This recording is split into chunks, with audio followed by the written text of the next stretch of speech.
Hey folks, David Stewart here. Hope you guys are having a great day.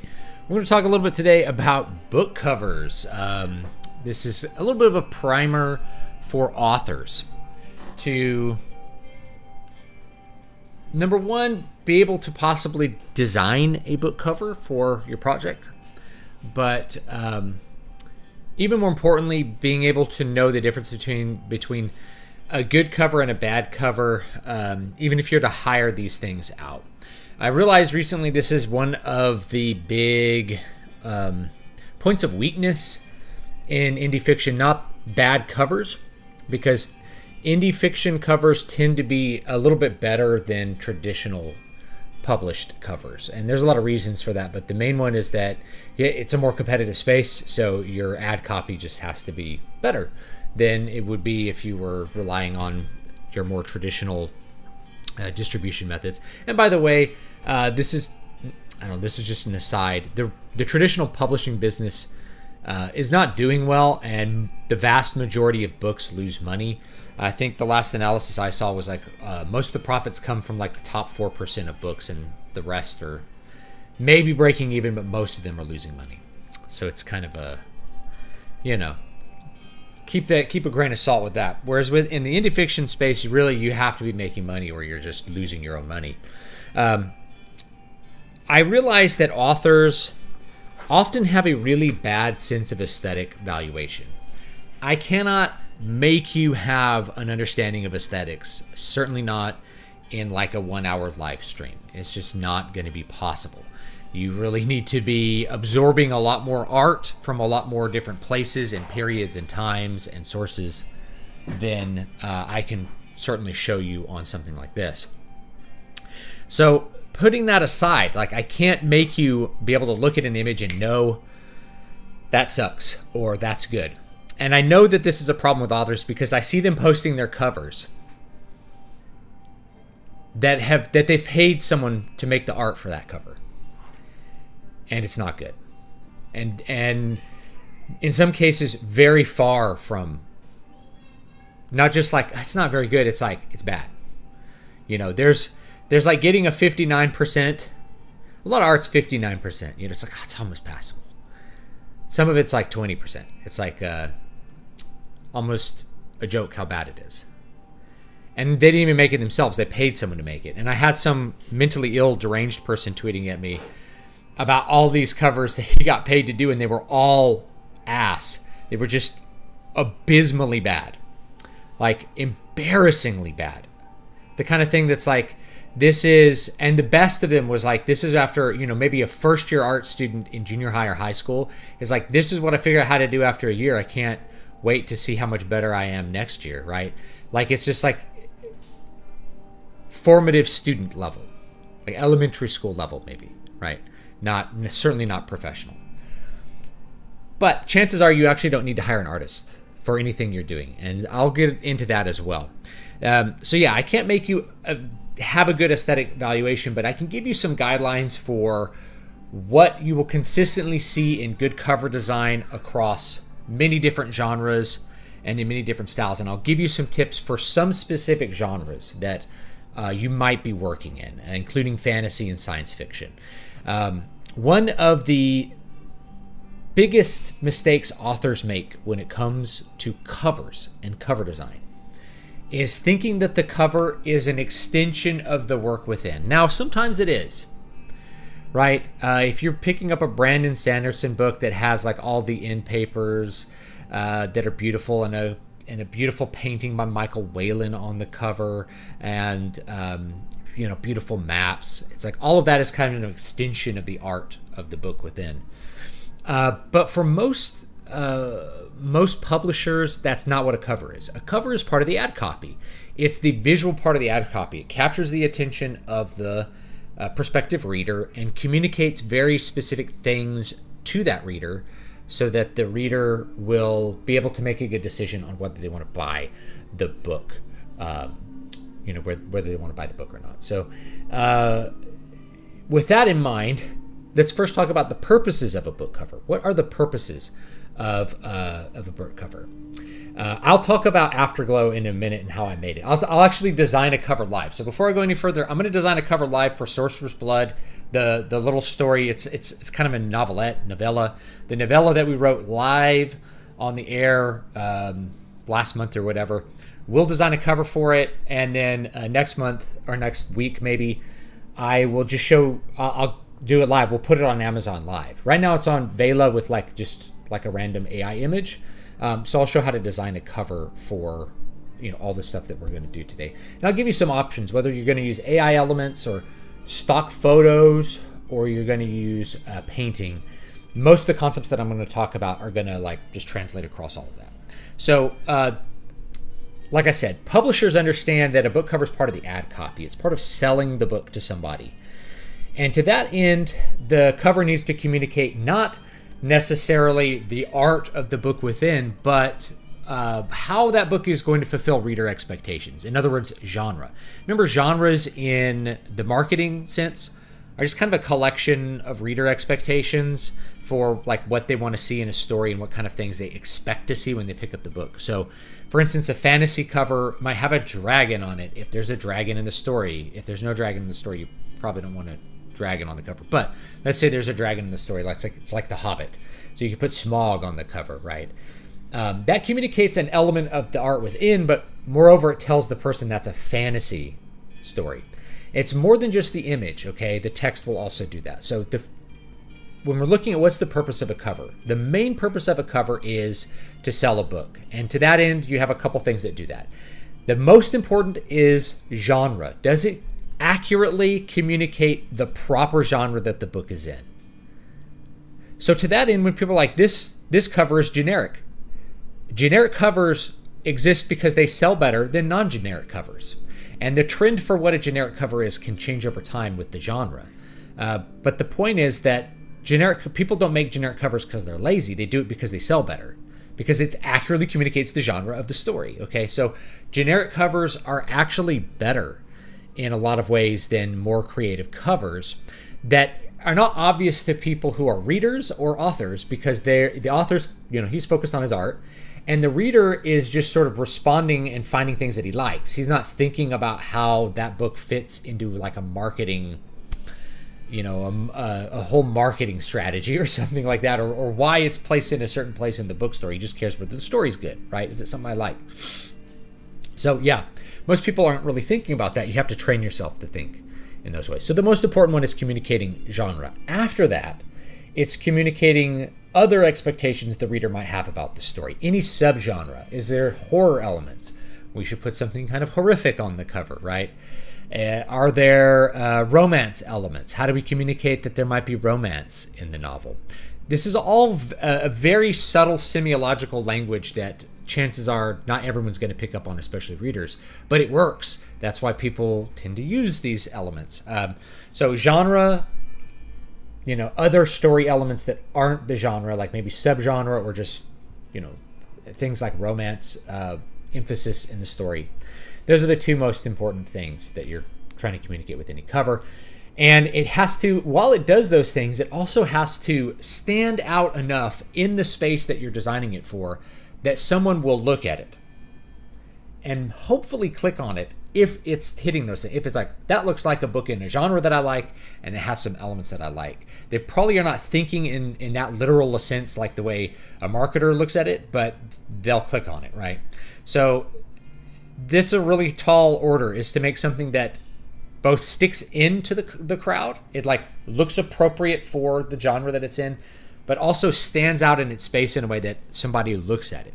So I think to make things stand out, there's a couple of simple design philosophies that we'll go into, but that's the purpose of a cover. Now, I'm going to go ahead and let's pull up some images and we'll talk about what elements make up a book cover. I have videos on this, so I'm just doing basically what I've done live before, and we'll just talk about it now. So I had a couple on the thumbnail that I just pulled up that I thought were good examples of kind of more recent covers. So let's actually look at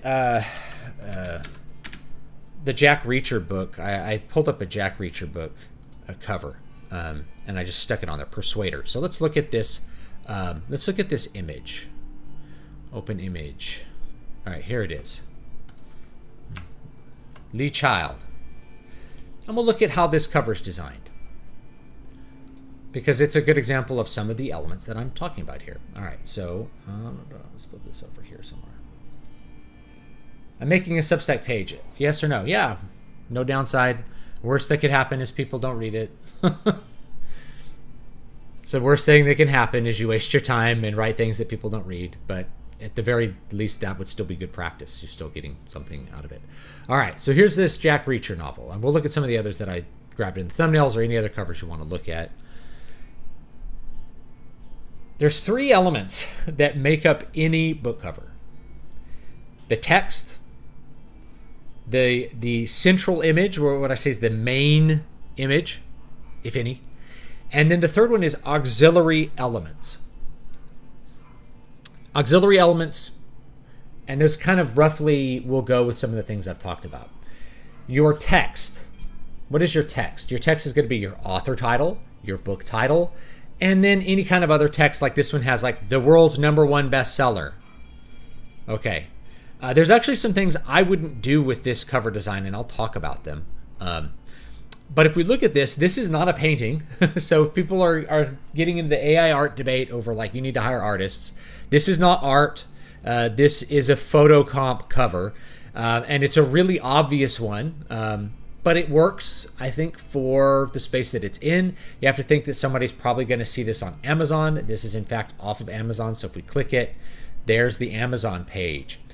This will stand out on Amazon enough to where you see it. It's got a nice, interesting kind of hazy green color, which makes you think of mysteries and things like that. So yes, the text is the big one. Author text, title text, any other text that you have there. The central image, in this case, it's this person. You often have a humanizing element on a cover. That means like an image of a human being on some level. That's a character. People understand that it's a novel because there's a character on the cover, right?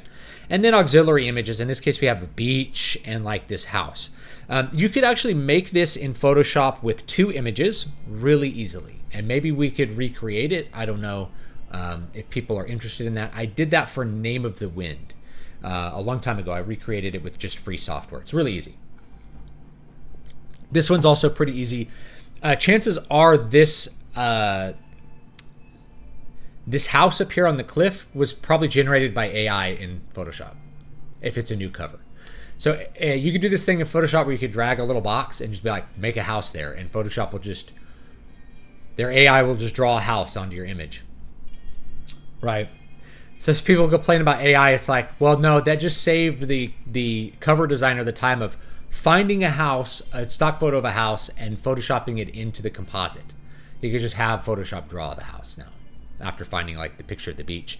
A picture of a guy with some arm tattoos, some sleeve tattoos. He looks like Jack from Final Fantasy Stranger Paradise. Yeah. So Lee Child's name is very prominent. Let's actually talk about that for a second. Okay. But the point is, like, you have a humanizing element. This is the character Jack Reacher. He looks like a tough guy. He's got broad shoulders and a narrow waist. You don't see his face. Why do they don't show his face? Is because it's a stock photo and they don't want you to have the wrong image on the cover compared to the character, because sometimes readers will get through and be like, why is this guy on the cover? The character doesn't look nothing like this. So you just put him from behind. It's also the floating abs in romance covers. And we can look at some genres as we go.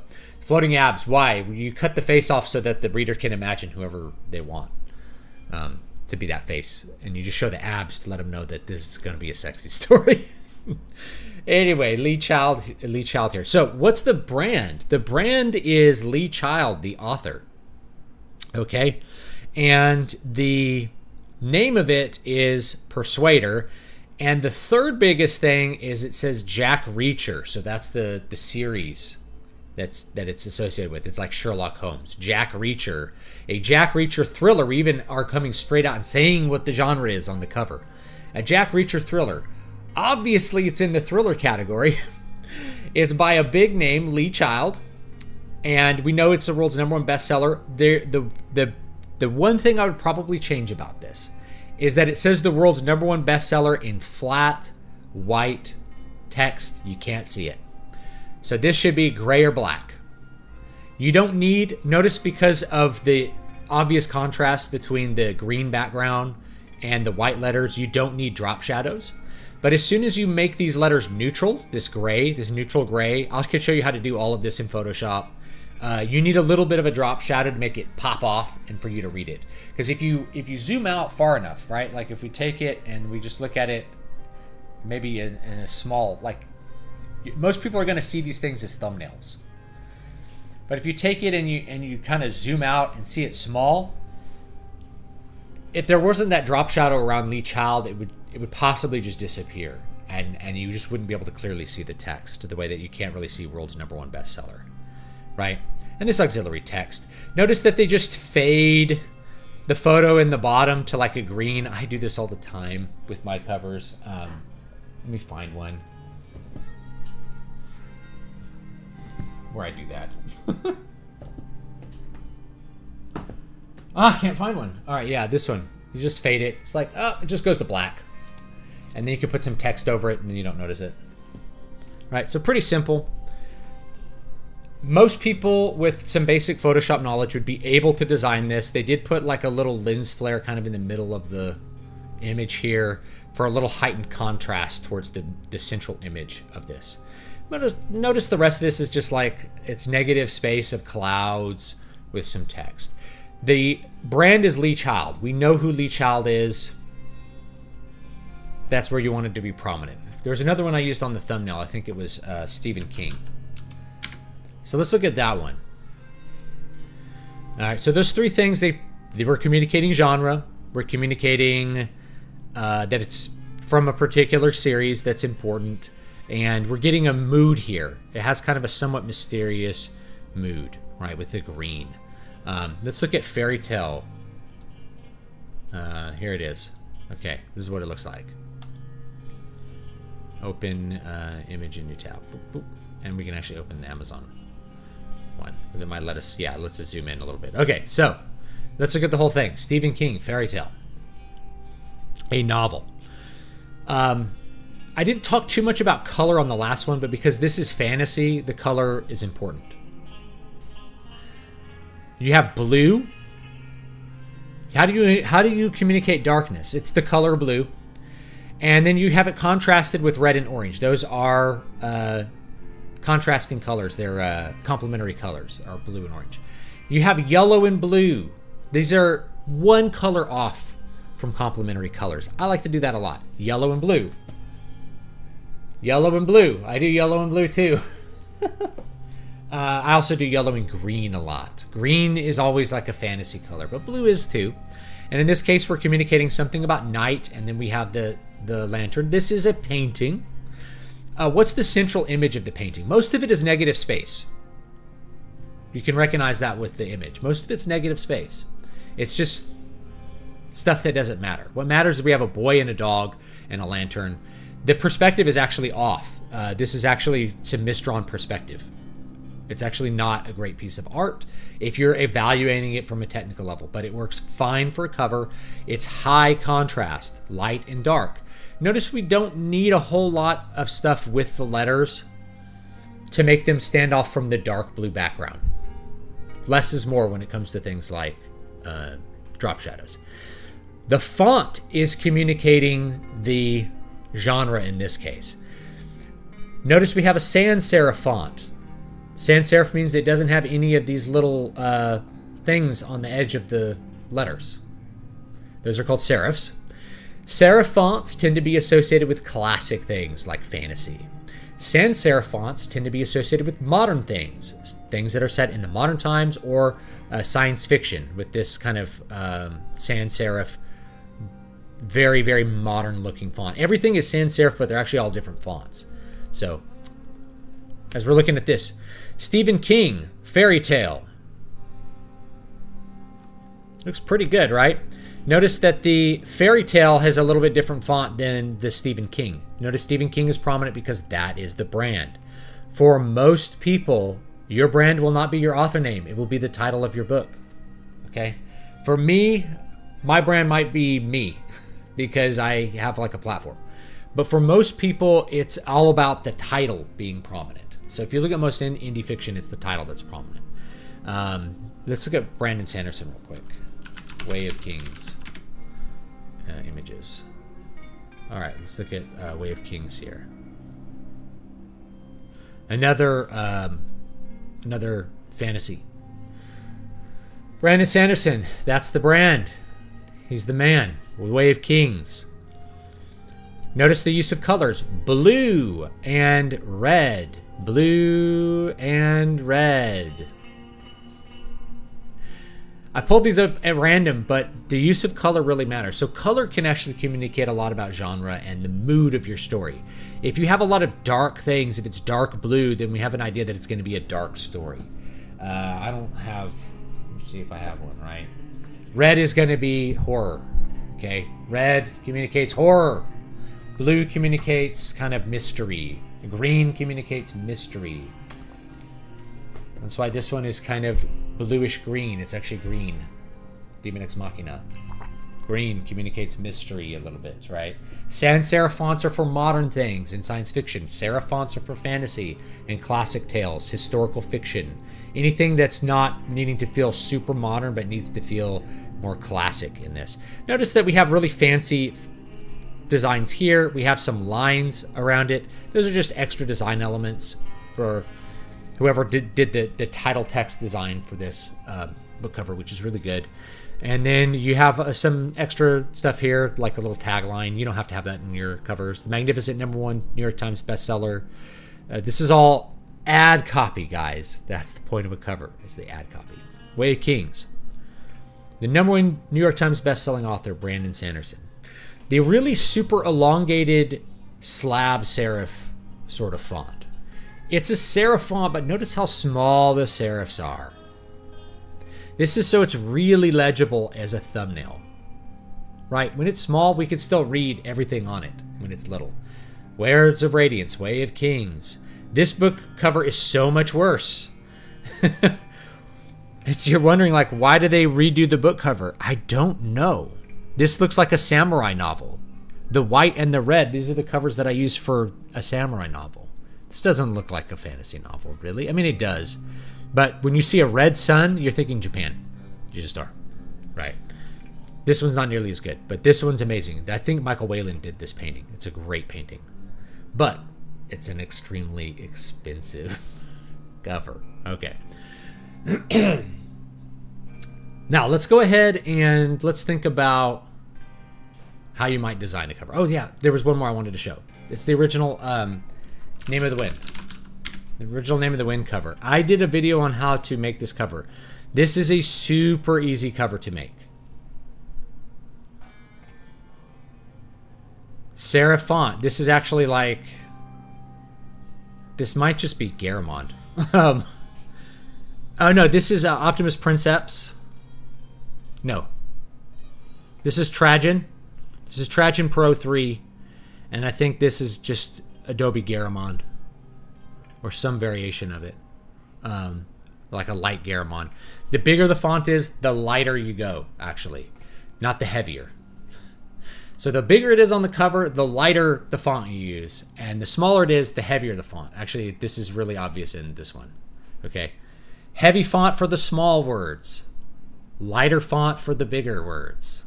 Because they're easier to read. It just looks more elegant that way. All right. So let's take a look at the chat a little bit, and I'll talk about a few things that you can do, and I'll show you how to basically design a cover. If we go back to Name of the Wind, you see it's all blue. Blue and yellow. Blue and red and yellow. Blue and yellow. Okay, maybe you're understanding the color theory here. This one's gray. But it's actually blue. So if you actually look at like the little, like, look at Fairy Tale and look at this, you realize, oh, that's blue. But when you look at it on its own, you're like, oh, it's just gray. It's actually like blue-green. It's a teal. So we color grade things into colors that present moods, even though people don't immediately think of it as a color. A lot of times people filter blue out. When you're shading hair in a comic book and it needs to be black hair, you don't draw the hair as a big black mass. You actually draw it as blue. So you draw it as black and the highlights are blue. So like Conan has blue hair in the comics. What? No, he has black hair, but we don't see the blue. It's like Venom. What color is Venom's costume? Everyone's going to say black. It's blue. We go get the comics. Venom's costume is blue. But we see it as black because the highlight color is blue and the contrast color is black. Lots of little tricks like that. And your last email, is that your current cover for Afterglow? I absolutely love that cover. It's one of the nicest covers I've ever seen. It's actually made up of a bunch of little... I'll show you how to make it. It's made up of little AI elements that I stuck together, that I photoshopped together. Right. I wanted it to look weird and surreal, so I used AI stuff for that cover. Lee Child's name is very prominent. Yes, that's the brand. The perspective makes it look like an eye-catching eye looking back at me. Yes. Maybe here. Right? That's subtle. It's a good piece of art, even though the perspective's wrong. It's a very good piece of art because it does the job really well. Al Shafalda has an awesome cover. It's an awesome book, too. Thank you. That's also a series of AI images. I just threw those images. I just threw it together like when we were doing stuff like, how can we use AI to make covers? I'm like, all right, let's make one and we'll put a book out. I just started my second listen read through of Way of the King, so it's funny coincidence that you showed its cover. Yeah, it's a good book. It's actually one of my favorite fantasy books, so I don't like the sequels very much. Do book covers change on reprint after the book gets a movie? Absolutely. They always do that to tie it in with the movie. And the reason is because the movie is almost always bigger than the book, even with something like Jurassic Park or Lord of the Rings. You put those movie stars on the cover. People are like, yes, there was a great movie. Now I want to read the book. That happens a lot. People will see Dune and then they'll go buy the Dune book and read it. So you're going to see Dune covers that have Timothée Chalamet or whoever on the cover.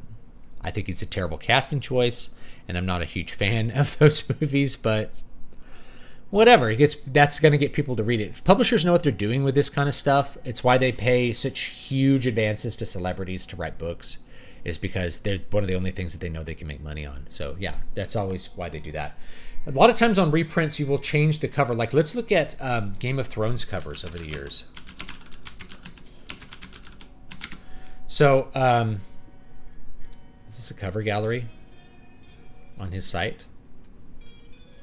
So let's look at Game of Thrones. So I'm going to try to find some of the... Here's one of the first covers for Game of Thrones. Can you guys see this? Let's take a look at it. All right, this is a generic book cover, guys. It's extremely, extremely, extremely generic. It's the most mid-1990s book cover I can think of, but it's not bad. So we will look at it and analyze it, and why did it change? It changed because trends happen on their own. That's why they change. You know? That's a terrible cover. I hate those one color covers. You don't know what you're talking about. Sorry. Remember, this is about selling things to people, so you just don't know what you're talking about. It's fine. I forgive you. Why is the same color as the grass? Because we're dealing with thumbnails and we're dealing with things on shelves. We do one color. You're gonna go to Picasso. Why did Picasso paint everything in blue? Because that's what he wanted to do. You wouldn't be looking at it if he didn't do that. Anyway, so let's look at this one. This one's super generic. That's not bad.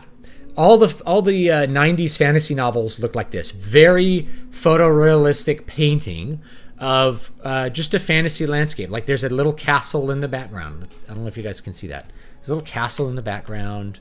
There's a big tall mountain. Maybe that's a castle on top. I don't know. Doesn't matter. We see a little thing. This might be that castle that's up in the mountains in the book. It doesn't matter. There could be nothing that's like that in the book. We just want that element to let people know it's fantasy. There's a guy on a horse. Medieval fantasy. There's a woman wearing a medieval fantasy dress. That's all we need. It communicates the genre. There is nothing about the story in this cover at all. And that's fine. That's actually good.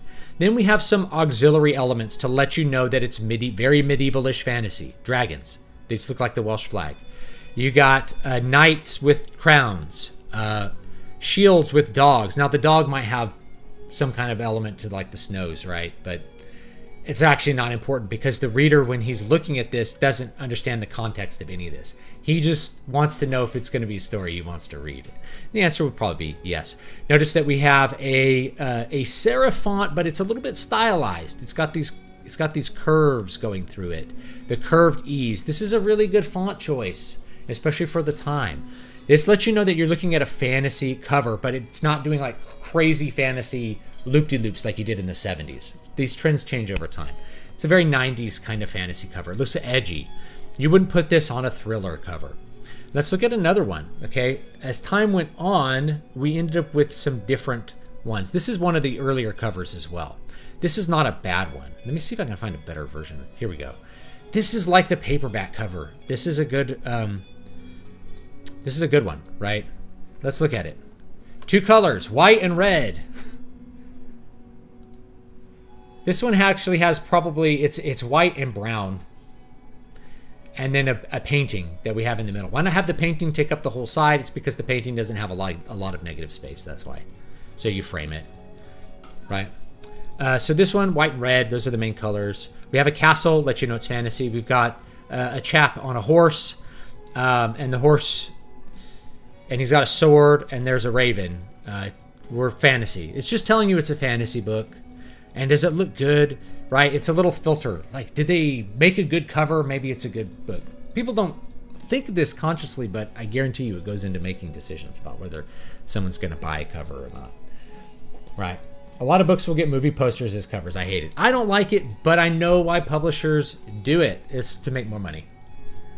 You know, Stephen King cover is fine. All the covers are fine. I'm picking up good covers for you. Even Name of the Wind, which is the cheapest cover on the book here. You could make this for free, and it would work fine. It's just a guy photoshopped on a couple layers of grass, with the picture of a tree in a savanna, and then the clouds are photoshopped on top of it too. So the clouds are all fake as well. And then just the text. It's really easy. I should have a whole video on how you can make this. It's not hard. So the point is that a simple cover that communicates genre is probably what's going to be successful. It doesn't have to be symmetrical. In fact, asymmetrical covers do really well. This one's asymmetrical. Way of Kings, the text is symmetrical, but the image is very asymmetrical. This guy's on one side with this sword extending, and then there's another guy across the way, and all of this is negative space. It's actually a pretty asymmetrical painting, but it really works. The Jack Reacher is the exact same composition. A guy in the lower hand corner, and then a landscape, and then a bunch of negative space. Can you see how it's the same design? Where was I? Same design here. Same design. Same design. What have we changed? Well, we changed the colors to make it seem like a more mysterious thriller thing. Although most thrillers are going to be a little bit darker in color than this. You can see his other ones have a little darker, a little higher contrast. Boop, boop, boop, boop. See that? Right? You can look at all of these. They're all pretty simple. Notice these ones that the entire thing is starting to get filled up with Lee Child, Jack Reacher, tripwire, right? And there's almost no image element anymore because that's almost doesn't matter at this point in the life cycle of the property.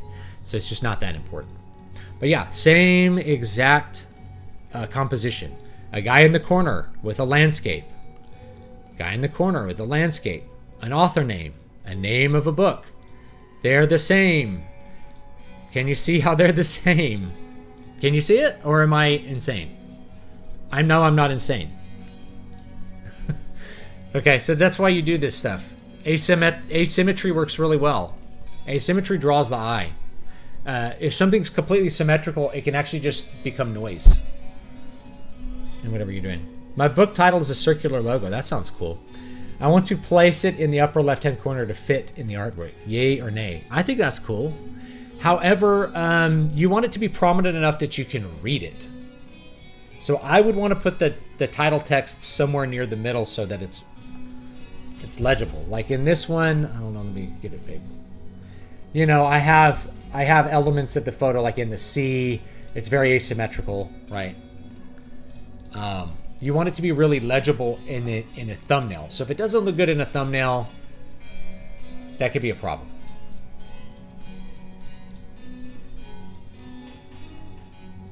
They did the same with the Witcher books. The covers were redone with the game characters. Yep, I know that as well.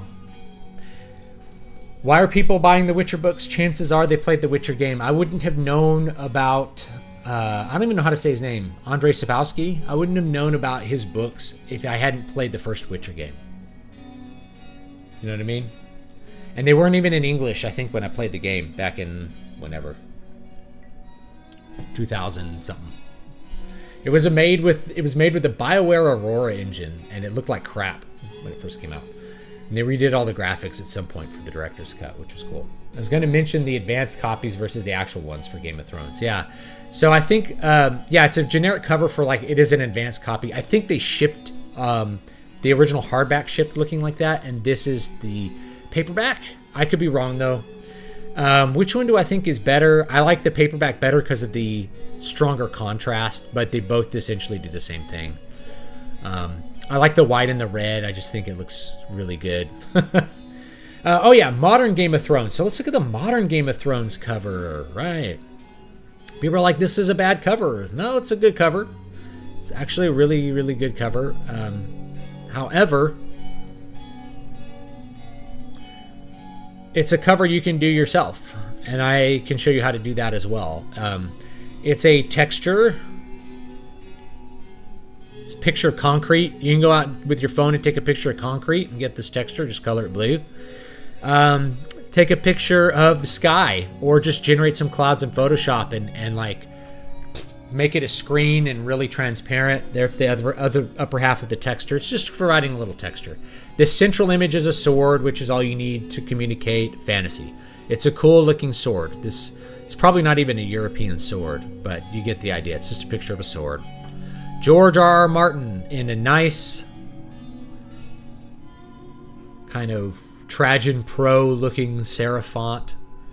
Same thing. They use the same font for both of these. I actually recommend not doing that. So let's get a couple of like quick guidelines on what you want for a cover. So regardless of genre, I shouldn't say regardless of genre. For most genres, you're going to want higher contrast versus lower contrast. That means a dark background and light letters, or vice versa.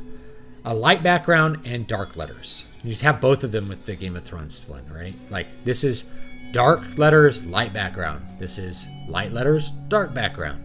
Contrast. You want a central object that is tied to the genre. If it's science fiction, if you're doing space opera, it's a spaceship and a planet. That's just what's on every cover. That's your basic stuff. You can do more stuff than that, but you want like a basic thing that will do that. That's your minimum. And then you need text that fits with the genre. So fantasy is going to have serifs. Historical fiction will have serifs. Romance will sometimes have serifs depending on the setting the romance is in. So it just match the setting for romance. So if it's like go back in time romance, use serifs. If it is thriller murder romance, then you use sans serif. Okay, so you just match to like I guess the subgenre. And that's pretty much it. Colors, like blue, fantasy covers tend to be very blue and very green, right? A lot of Tolkien covers are green. A lot of fantasy covers are green. I use green a lot. These two are green, right? Green and yellow. Figure out your contrasting colors. Blue and white works. I've done blue and red. I've done blue and yellow. Okay, you want the contrast to occur not just between dark and light, but also colors. So blue needs to be offset with like yellow, orange, red. Probably not blue and purple. Blue and purple will look bad. They're too close. So you don't want any color that's like right next to it. So blue and yellow is good. Two primary colors. Like blue and red can work. Blue and purple, no. Blue and green, probably not. Blue and green is probably not going to work. Same thing, red and orange, probably not. Red and white works fine. Even though I detest George R. R. Martin Game of Thrones, I think that the old cover is just better than the just text print revamped covers. Yeah, why did they change them? It could be that they lost the license to the old images. That happens. Like the license will only run for 15 years or something. It's not an indefinite work for hire. Or it could be that they just went with trends, right? Like this was a trendsetter thing to do. This makes it seem very serious. Whereas if I look at this, where am I looking? I have no idea where I'm looking now. If I look at this and I put this up on Amazon now, someone's going to be like, that looks like a book from the 80s. It looks like garbage generic fantasy from 1990. It's not, right? But it looks that way. People are going to not click on it because they're like, that's from the before times, the long, long ago's. And they just won't click on it. They'll think it looks like, unless they're looking for 80s fantasy. If they're looking for like Dragons of Autumn's Twilight stuff, they'll click on that. If they're looking for Robert Jordan stuff, they'll click on that. But they went with this because it seems more adult. Because Game of Thrones has this reputation of being very adult. I happen to think it's a little prurient. Don't hate me for my opinion, but I think it's a little bit prurient. But that's what they wanted. They wanted it to look a little more serious. This is, in fact, the exact cover design from Shogun. The original Shogun. Well, let me just look it up.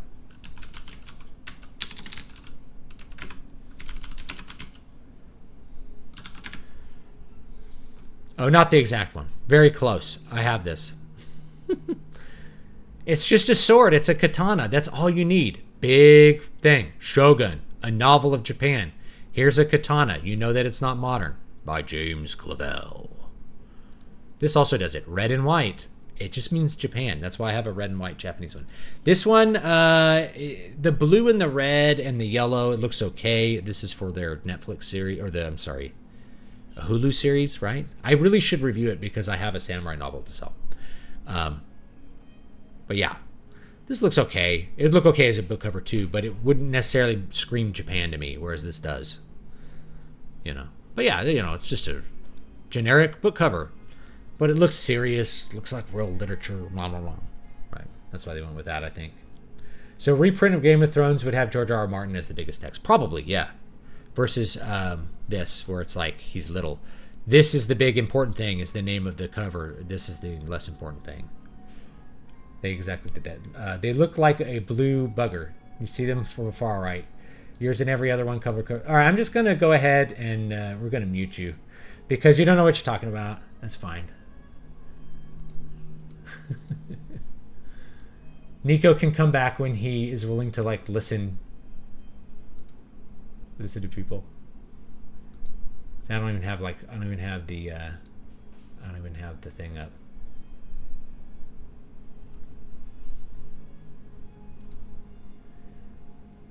All right, we'll just put you in timeout for half an hour. Okay, you come back when you thought about it for a little bit, about what I'm trying to communicate to you. Okay. You should design covers for people. They gotta reach out and ask for that. I don't always have time for that though, and I like educating people because then I don't have to sell author services. I'm not into selling author services, and the reason is because I don't want to take people's money on something that they're probably not going to make money on. Right? I don't have skin in the game for that. Same reason why I don't offer editing services. I'd rather help people to make money.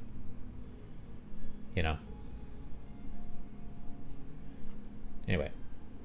Where were we? Oh yeah, was the book worth putting a commissioned art piece on it? I think this is the reasoning. There you go. Excuse me.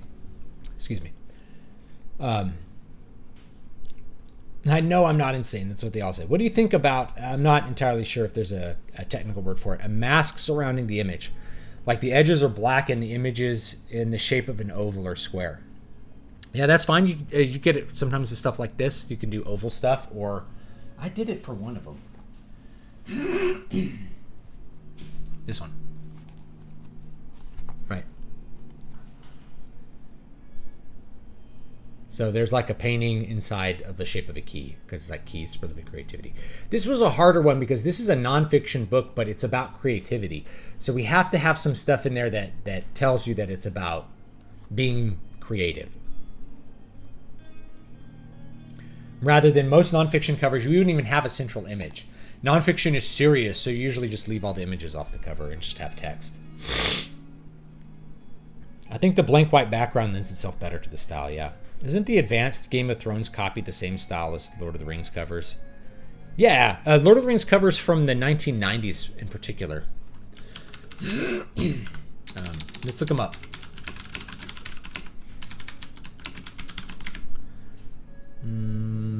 Here they are. These ones, I have these. I really love them.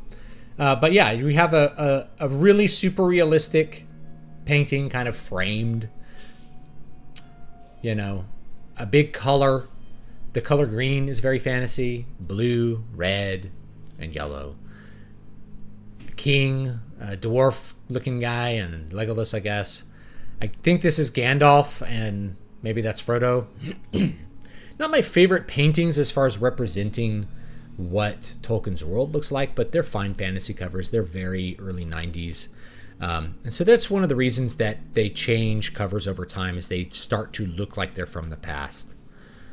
These are from like the 80s, I think. They just start to look like they're from the past. These look like they're from the 70s, don't they? After a while, you can really go, oh, that's just 1970s. Look at the fonts, you know, the fonts. If you were to use this design today, people would think you're selling like a really old book that they just didn't know about. That could be good or bad, but usually it's bad for most authors. They want their book to look like it's a new, good product, not like it's from the 1970s. You can do it though. I mean, you're the captain of your own ship, so you can use whatever designs you want, hire whatever artists you want. For these mass market paperbacks, they tend to not to use like a lot of different colors. Notice that these are all still like one color. Red and yellow. Yellow. Blue. Blue, green, red. You actually want few colors. You want to limit the amount of colors on your cover.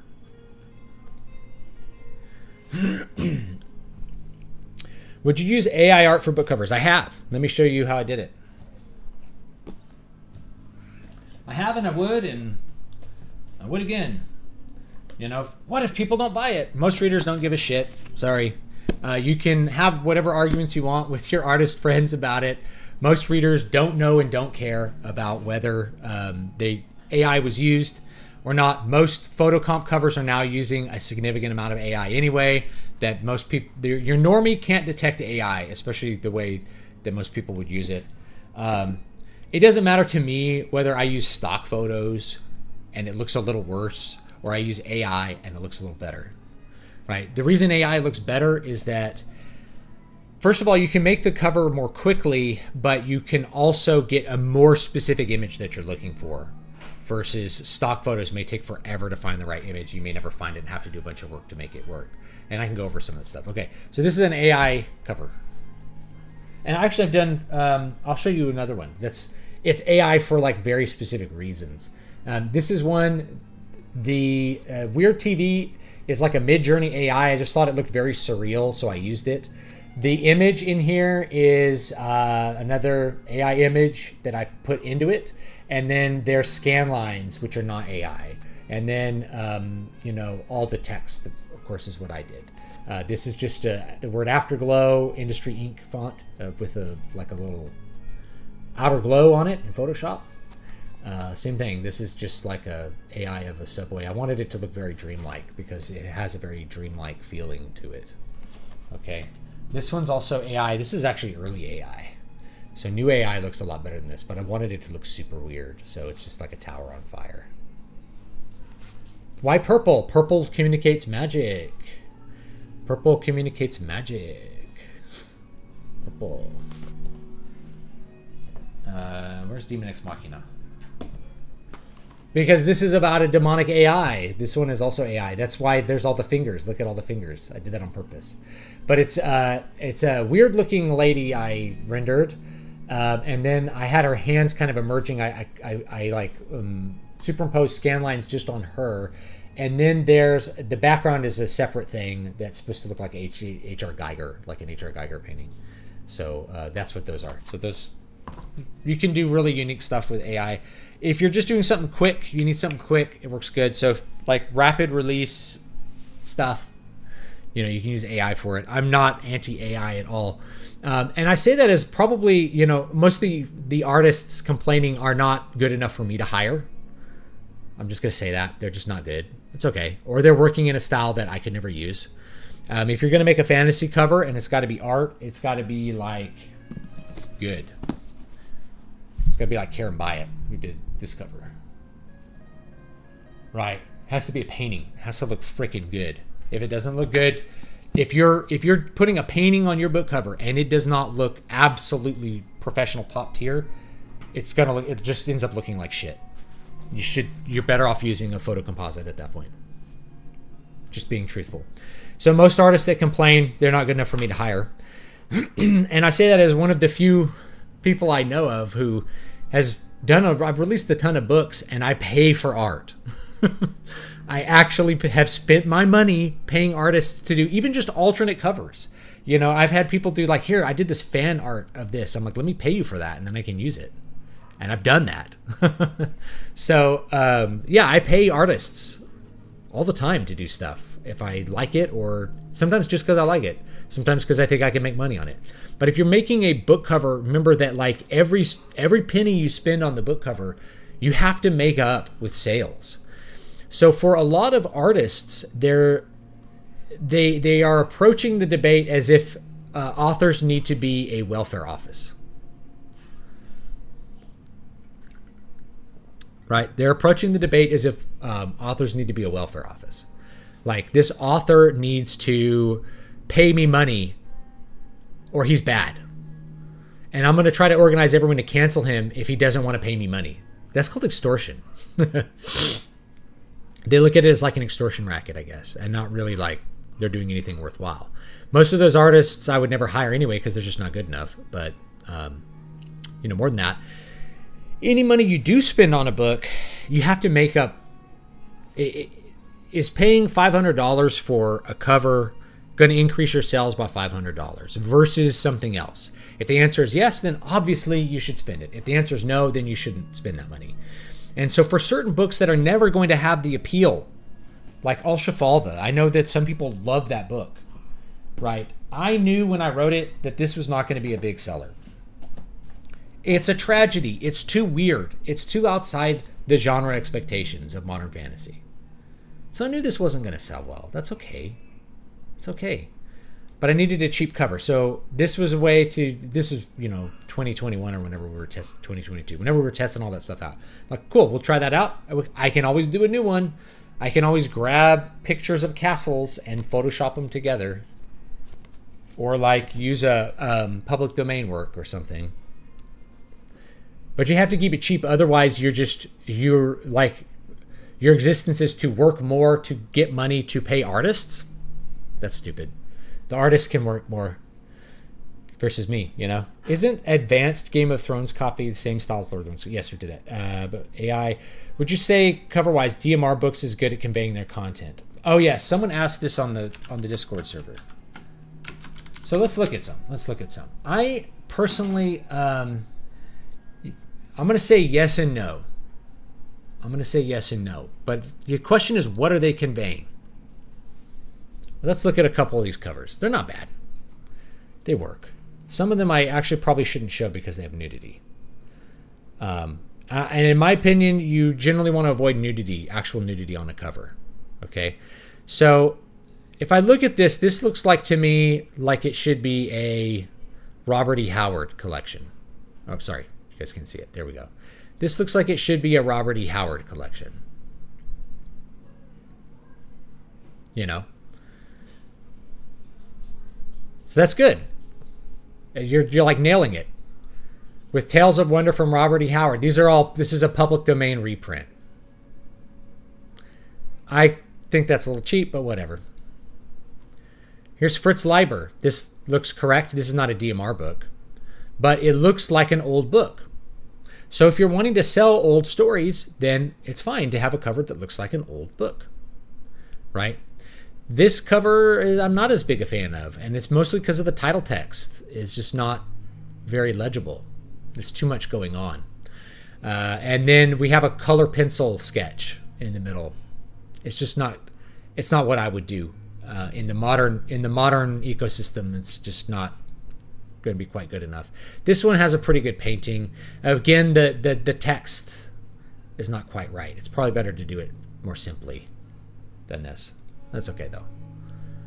Yeah, this is not a great painting. The anatomy is weird, but the colors are good. Like the green and red colors look really good. And again, I would do the text differently. Yeah, so I think sometimes like this is a cool text. I would actually make it flatter to match with the flat painting, but it's a cool font choice. So in general, I think they do a good job. If you're looking to have something that looks like it's from the 60s or 70s, then that's what you're going to get. That's a good choice.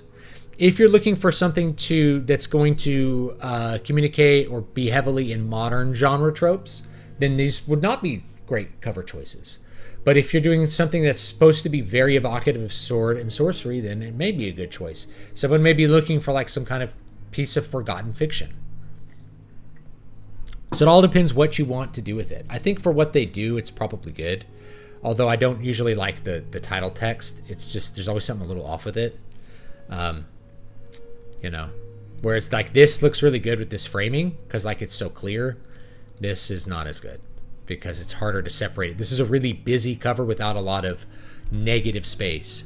You need some negative space on a cover in order to get the title text to pop off. Negative space is just where there's not a lot going on. Where in this case we have like eyes and all kinds of stuff. So it's harder to get this text to like pop. You know what I mean? It's just a little harder, it's a little more challenging.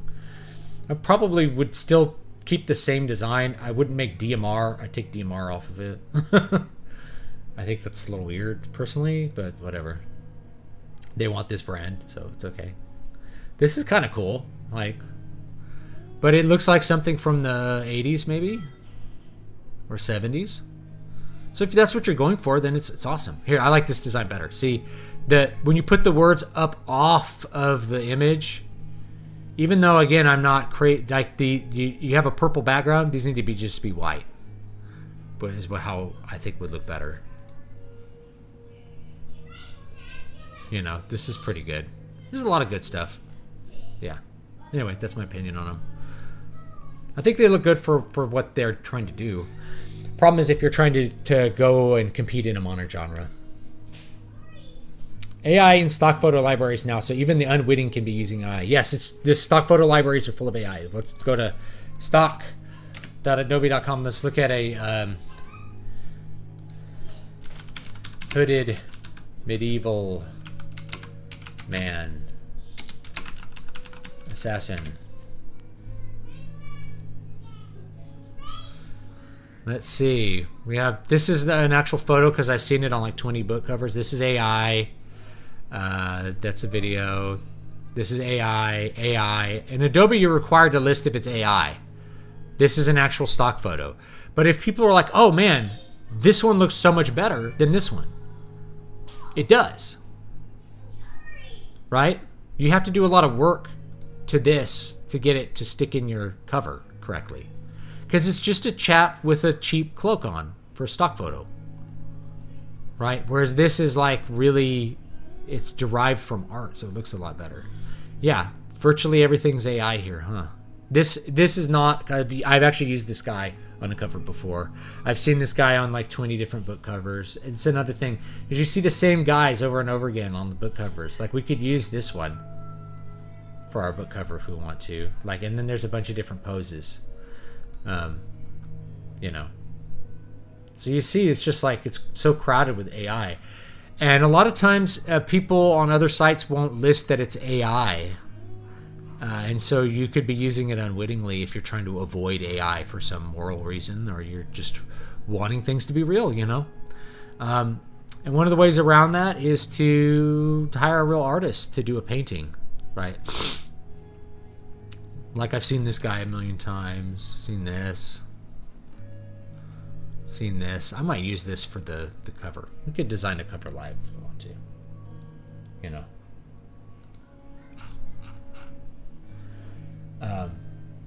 Yeah. Both look very cool. Purple and orange have a good contrast. Purple and yellow are the highest contrast. So you should know your color wheel. Like purple, yellow, blue, orange, what's left? Red and green. But a lot of times it's good to go one away. So two primary colors, blue and yellow, look really good. Red and blue look good. Red and yellow even looks good. You could do orange and purple. It's really strong, but it works. I've used it.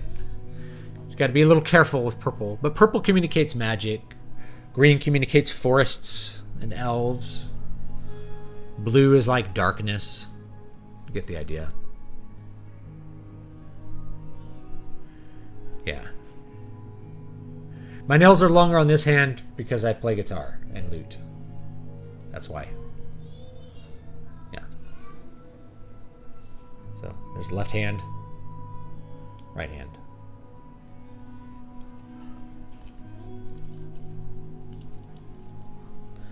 Raschiato. I think the whole AI discussion is like when machines first came along. It is. I think, I'll be honest, I think most of the moral concerns people bring up is really just secondary to the idea that they might be losing their job. That's it. You know, I'm not going to say those moral concerns are invalid, but I don't think people are really serious about them. I think it's more they're concerned about not getting authors to fund them and take all the risks. There's a lot of good AI photos here, man. Like, these are really good. This is a great looking little AI photo. You know, you would have to spend hours photocomping this in the past, and now you can just have the AI like draw it for you instead of you making it. It's super convenient. And I mean, I'm going to argue, like, if you could spend less time making covers, then you can spend more time writing. If you can spend less money making covers, you can spend more money advertising or doing something else, or just living and being alive and maybe buying a PlayStation game every once in a while. You know? Most artists today complaining about AI wouldn't be artists back during the Patreon era. Someone making art on their own without the approval of the church or state? Unheard of! Yeah. How stylized can you get with a cover? Should you make it look like a Magic the Gathering card? If you can, yes. There's a lot of Magic the Gathering artists that make book covers, and they look great. So yeah, I think if you can make a Magic the Gathering card as a cover, it would probably look really good in fantasy, at least. I mostly know Conan from the Frank Frazetta covers. Yeah, me too. That's what I most associate with Conan, is Frazetta artwork. I've seen the hooded guy on some covers via Amazon. It's on one of mine. He's on the City of Silver cover. There he is. And he's one of these guys. I don't know which picture. If I click it, maybe we'll see him. Are we going to have the actual... Which one is it? It's going to be one of these. Let's find the actual picture I used on the cover, shall we? That's this one. I just flipped it, see? I don't know if you guys can see. So yes, this guy right here, he's right here. Boop, that's the picture. I already licensed it. It has a big blue thing. It has got a record. You already bought this picture and stuck it on a photocomp. That's what I did. Speaking of Magic the Gathering, I heard that a Mistborn card game is coming out. Cool. I'm not a huge fan of Mistborn, but for people that are, that's great.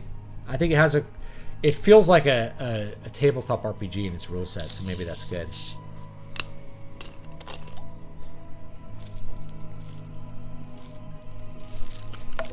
I look for covers that tell stories on their own. I don't really. I just look for stuff that makes me want to find out more about the book. Right? That's the main point of a cover. Let's maybe design something. Let's try designing something, shall we?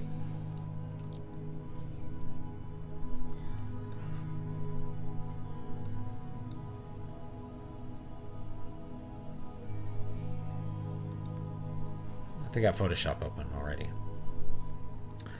Okay. So we're going to design a new cover here. Let's get Photoshop kind of in a good place. All right. So here we go. This is the thumbnail for today. But yeah, I didn't even talk about this Janet Ivanovich novel, the Stephanie Plum novel. Notice there's no image. It's just text. All of her books are like this now because the branding is more important than any image. Janet Ivanovich is a really big brand. Notice it's a sans serif font. You just have some cool design. That's all you need for the book cover. It doesn't have to be super, like, fantastical paintings or crazy pictures. It can be pretty simple. Yeah, you can see right here that the Brandon Sanderson and the Lee Child, they have the same design. Pretty fun. All right. So you have the word dirty, 30 with some jewels. This is a cool looking element here. And then you just kind of Photoshop in a little chain. Looks great. Does exactly what it needs to do.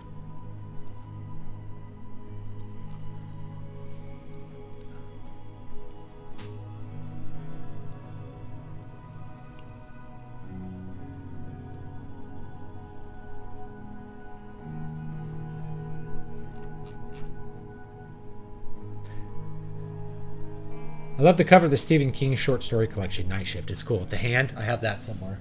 The original cover has like a hand with like eyes and like bandages. It's pretty cool. It's just, this looks like a horror book. That's all you need.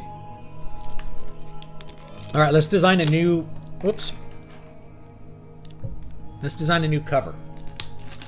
I'm going to give you the setup for this. We're going to do a new file. Click away. New. I might already have a template set up. We're going to do a 5x8 so I can make a paperback out of this later. 5x8, 300 DPI. You don't have to, you can do 600. It doesn't matter because most printers are not going to go higher than 300. So 5x8, 1500 by 2400 pixels. You can do 600 DPI if you want. I'm just going to do 300. Should be fine. Okay, here's our book cover. Let's do our text. The text is called Sorcerer's Blood.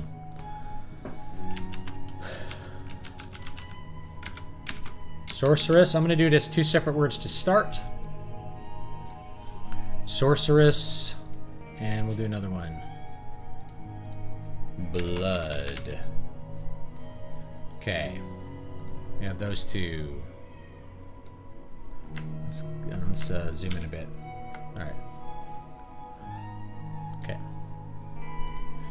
We have David B. Stewart.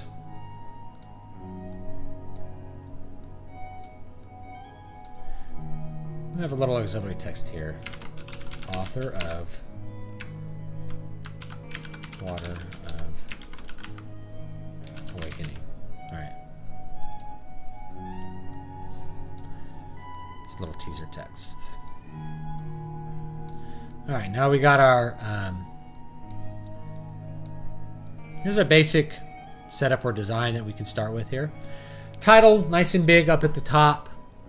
Author name down here, a little bit less prominent for this book. You could switch it, right? You could have like a big David V. Stewart, something down here. So now let's pick some colors that are going to work better for our design. And some fonts that are going to work better. Okay. So this is already, what font is this? Trajan Pro 3. This is a really good font for fantasy. I like, though, for my author font, I think it is E.B. Garamond SC12. And then, so this SC stands for small caps. We're going to take it out bold. It's nice and elegant there. Small caps. Everything is a capital letter, but the lowercase are just smaller versions of that letter, okay? So there we go. And we have it there. And we're going to make it white. You guys can, there's the color picker. Okay. And for that one, I'm going to make it the same one. We could actually do Futura, but it's a super neutral font. Do EB, okay. EB Garamond, small cap 12. Okay, it's fine. Make that white. Is it sorceress or sorceress? Sorceress. as in like full of sorcery. Is that how you spell sorceress? Someone's going to spell check me. That's just fine. Now, I'm going to go ahead and spread out this kerning really big here. Isn't that cool? All right. Let's do the title text. So let me show you a design that I like to do, which is to take the B off and the S off. Okay. And we're going to make a big S and a big B. S.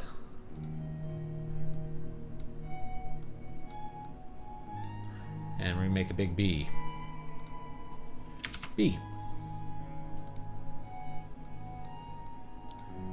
Be nice and big, okay?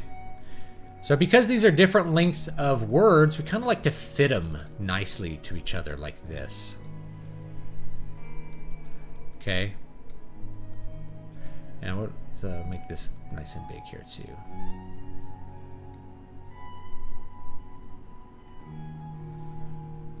Yeah. Sorcerer's Blood. Okay. We're just we're gonna change all these colors as we go. This works fine. I'm gonna make this into like its own little group here, and this way I can play with all the effects at once on it. It looks fine as Trajan. I might want, I might want to size up the sorceress. Let's make that 36. Let's go up to 48. That's a little too big. Let's go 44. And same thing, 44. All right, there we go. A little more legible. This one is 112. That one's 100. Yeah, so these are both about 112. Sorceress. Oops, I'm going to turn it. There we go. All right, this works. This is a really simple way to design your title that'll work. You could do something like this, depending on which way you wanted it to go. But I think it looks good like this. It looks more symmetrical, even though it's actually asymmetrical. So that works fine. You could even do something really creative like this. Keep this here. We can make this like bigger, maybe, and this one bigger as well. And kind of, you can actually like cross them or put them into each other even more. Right. Now, if we want this to be really fantastical, we're going to use a different font. Trajan is a very classic font. Really classic, looks really good. Okay. Let's use, let's change this to Cinzel Decorative. I use this one a lot. It's really super overused. As you can see, as soon as I do this, it's like Twilight Force, right? What we need to do is we need to pull these caps off and make it not bold.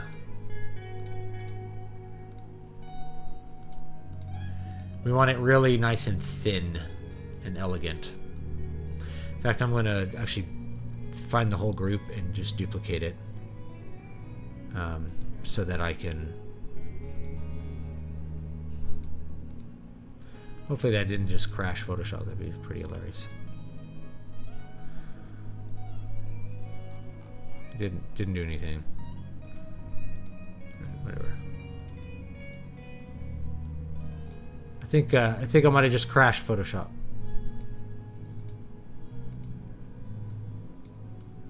Yeah. Oh, here we go. Duplicate group. Group 1 copy. Doesn't matter. I'm just going to hide one. So that way we're only going to see one. I'm not sure why this is like invisible here. Yeah, there's some kind of crazy error going on. Let's save it real quick and we'll restart Photoshop to see if I can figure it out. All right.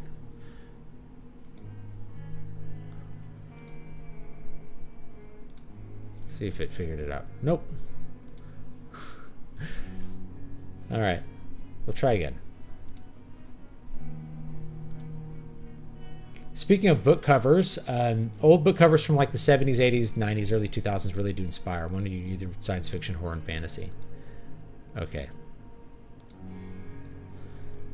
Well, I think this got pretty messed up here.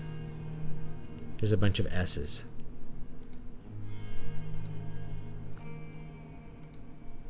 How did this end up in the background? I have no idea.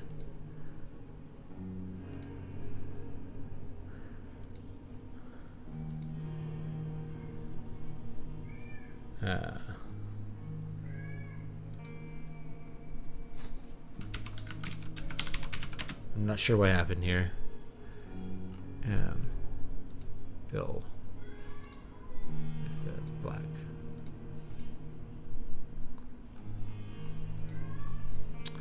Yeah, it's still very weird. Not sure what happened here.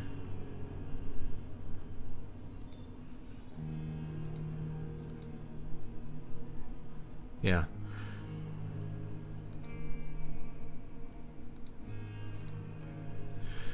I think we're just gonna have to redo the text because I don't know what it's doing. There we go. Let's do it again. S. N.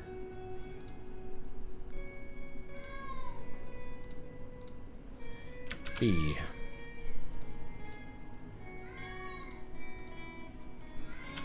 Orsurus. And one more. Blood. Alright. Okay. Yeah, let's redo the design.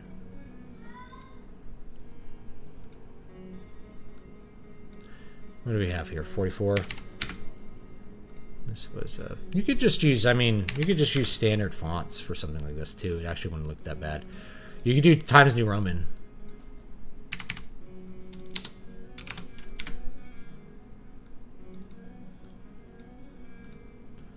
Do 120. Okay. Then we'll select, oops. Let me lock that layer down. I'm looking around my microphone here.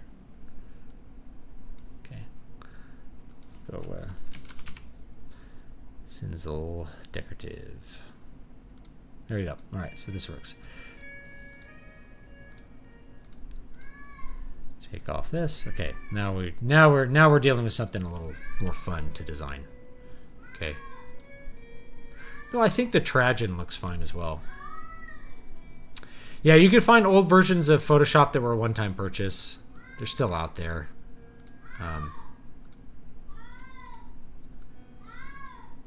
This one might actually need to be bold.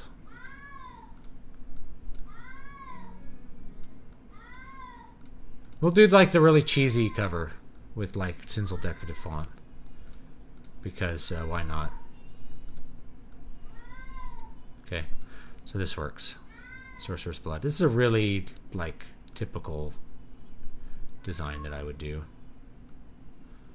Let's go a little bit bigger again. Okay. Well, yeah, like I said, you could like cross these over or do weird things. Whatever you think is fun. Just do it.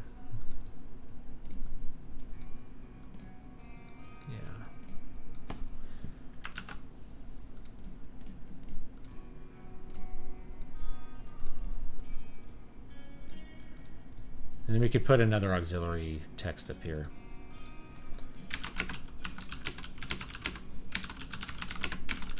Tell the Eternal Dream. Put that back down at like 10 point. Okay.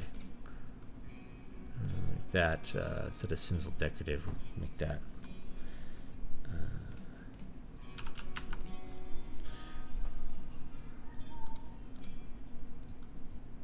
And we can always go back to Trajan if we want to. Now from here, oops. From here, let's put that up there. We can actually, I don't know why this contextual menu, can I move that? There we go. We can put some different kinds of, by making these capitals, we can create some interesting sort of different looks here. Sort of wherever you want this. Like you could have a fancy U, fancy S, or should I think regular S? The O's look cool, but if you, you know, you could do an O like this, and then an O down here. That's regular, and those kind of cross over each other. Cool ligature. And you could even do like a fun L here. It kind of swoops under like that. We may want to change our kerning here too. Let's drop our kerning down to 0. No, that's too small. Let's make it about 50. Same thing here. We'll do 50 for the kerning, the overall kerning. And we can size this up a bit like that. Make it about 50. Move it over there. Make this about 50. This might be too big. These don't have to be all the same size, by the way. It just has to kind of fit together. I'm going to make this one a little tighter there, see? And if you find that any are like kind of too close or too far apart, you can adjust their kerning manually. You know, like that. Alright, that's a good design. Now we just need an image. So there's your text. And we can do a lot of crazy things with the text from here. Crit is a decent free alternative to Photoshop. It's okay. I have it for... you can use it on Linux, which is cool. I think it's a good alternative to Clip Studio.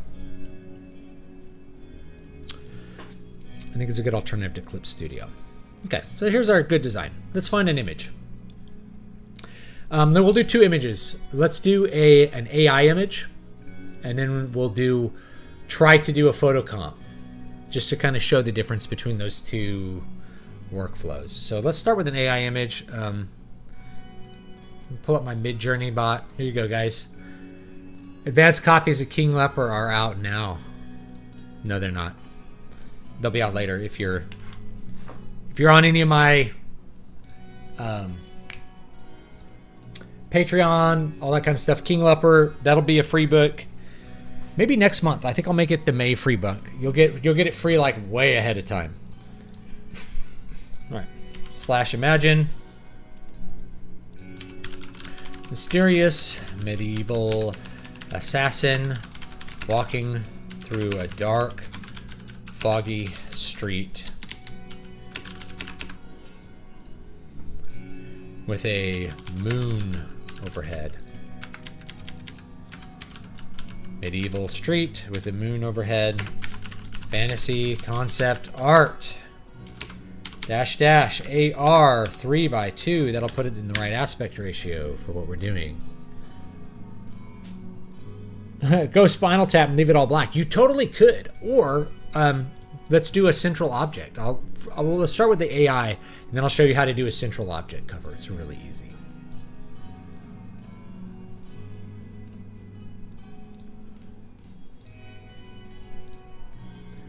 Yeah, the cat's meowing because he lost track of where we were at. My kids left.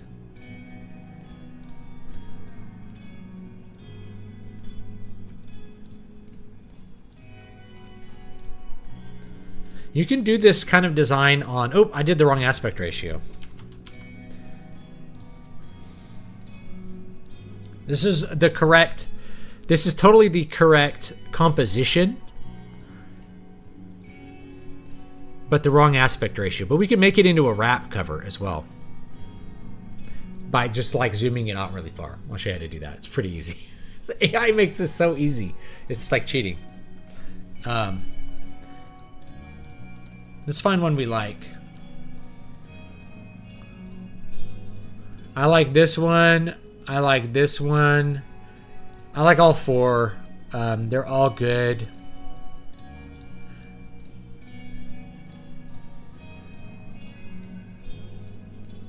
Let's take a look at number 1.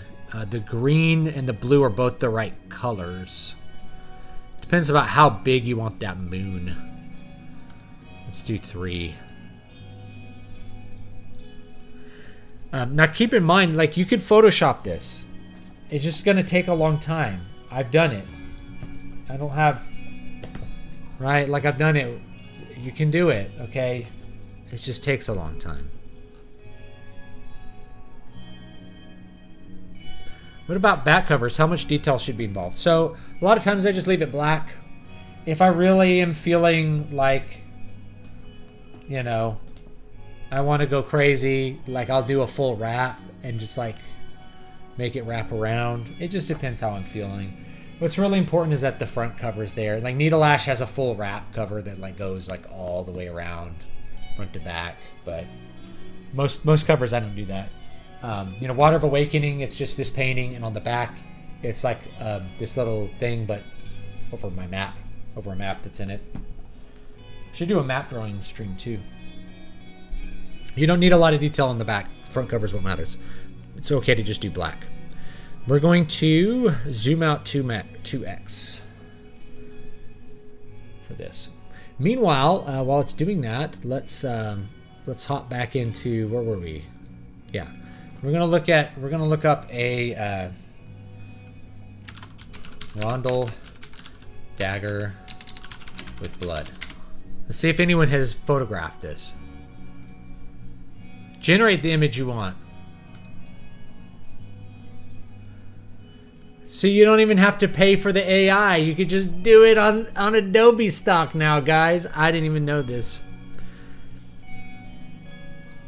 I'm just gonna click agree. It's just gonna draw us some pictures. Ugh.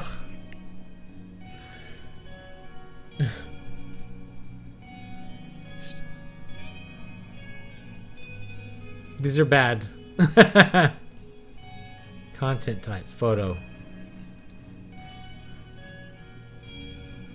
We want it really realistic. All right, let's see what Midjourney's come up with. All right, all 3 of these are pretty good. For some reason they put a castle behind the moon, so that one's out. But I think I like number... And the thing is, I would actually Photoshop things this way. I would put the fog in. I would show you how to do all that. The fog, it's all perfect. Just like no fuss, no muss. I like number 2 the best, so I'm going to do 2. All right.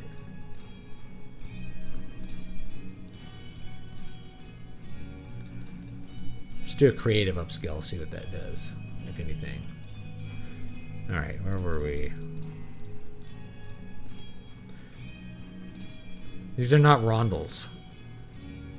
All right, whatever. No, we want images. Let's go back. See if anyone actually did an image.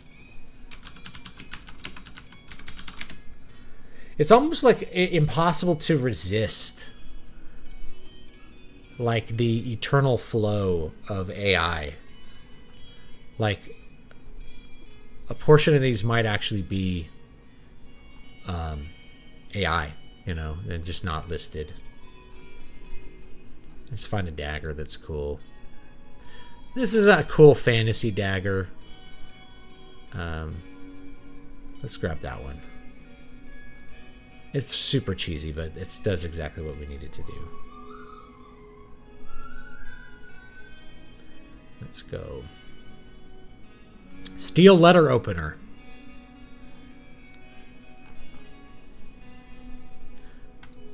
License it. And then, what are we going to do here? Grab it. Copy. It's pretty big.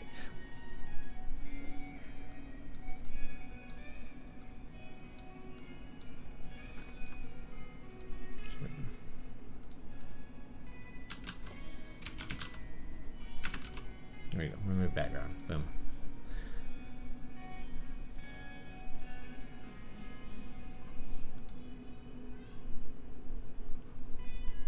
Oh. that. Okay. Apply.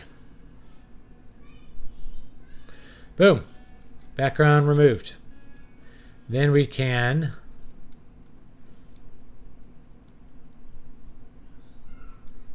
do whatever with this. We can copy the Game of Thrones cover. We can do it however we want to do it. Or we can have this go at a really steep angle like this. You have it go over, you can have it go through. There's so many different ways that you can make this work. So I'm going to do it like this for this cover. And you guys can decide which one you like better at the end of this. Right? And we go over back to our stock photo website. So be like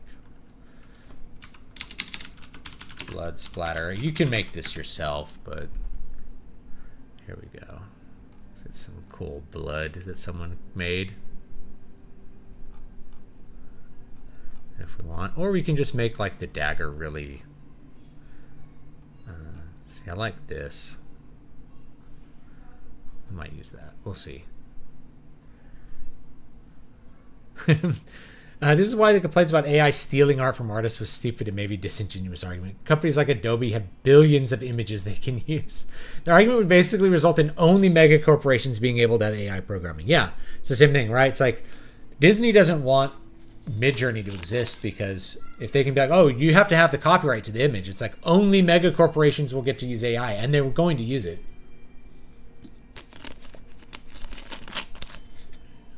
Artists were all about AI when it first came out. It was only when it was like, people were like, well, I'm going to make an AI book cover. I was like, wait a minute. Someone might not pay me. Even though they've never paid me before, they may not pay me this time. All right. There's our central object. Let's take a look at finish upscaling this. We'll kind of do both designs. Yeah, that looks worse. Let's do upscale subtle. Yeah, we just stripped out all the details somehow with this upscale. So it looks like really weird. All right, learn from that mistake. Yeah, Disney will be the only ones that'll be able to do that. Do you know what I mean? Okay. Let me just show you a couple interesting ways that you can. Let's find another background layer. New layer. Okay. You edit fill. Shift F5. We're going to fill it with, it doesn't matter. We can fill it with anything. From here, we're going to create a color overlay, right? And we can pick a color for our background. For this, I'm going to pick something that's like a deep red or maybe even purple. This is just to give ourselves like a little bit of a color to work with. Blue is also really good, like a really dark blue will work. Depends what you want to like hype up, the blue or the. Let's try blue for now. So we're just doing like a navy blue. We can also create some interesting effects here, but we don't have to do it in this layer, where we can create like an inner glow for this. Okay, inner glow, right? Where we can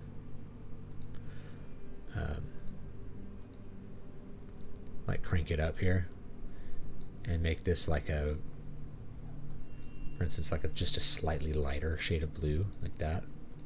So you can get this background that looks like that, right? And then we can kind of make it big, no choke, really big, low opacity. We can even make it something that's like color dodge or color burn, which creates some interesting effects. You can play around with it. We'll just do normal for this. Okay, so it just lightens the edges slightly. Or you could do the opposite. You can make it black. And actually you wouldn't do inner glow for that. You would do inner shadow. And we're not going to make it gray. We're going to make it really like a blue, but very, very, very, very dark. And we want size to be pretty big. You guys can see that. And we'll just bring the opacity down a bit. The choke should probably be pretty close to 0. No distance, 0 distance. Actually, I think it looks better as an inner glow. You can do either one. So inner shadow, this will work. I should do a color burn. Oh, that's why I have noise on. Let's turn the noise off.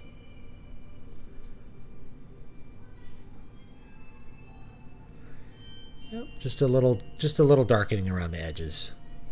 Create some dimension. Now the central object pops off. It's pretty easy. Now we could play around with like, oops. Let's lock that down before I do anything else. Lock that layer. Now for this, what we can do is we can create a couple of fun things here.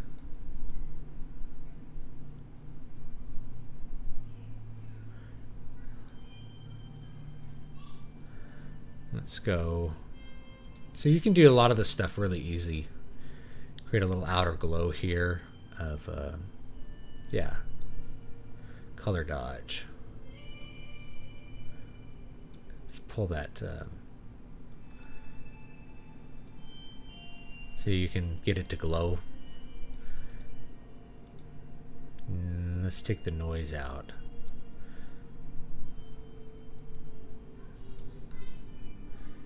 And we can add multiple things here, right? Like we can also add a drop shadow that is actually like a color white, or even like a bright blue or something like this, and just like really crank down the opacity. So it's going to make it shine, see? Then we'll do an inner glow too. Check this out. Rather than inner shadow, we'll do a very soft inner glow. Not this dark color. We're going to make it like a really light, maybe even yellow appearance. This looks bad here, but as we shrink it down so that it's just the hair edges here, like, what are we doing? How many pixels? Like 5 pixels. And then we can turn down the opacity. This just makes it pop out a little bit more.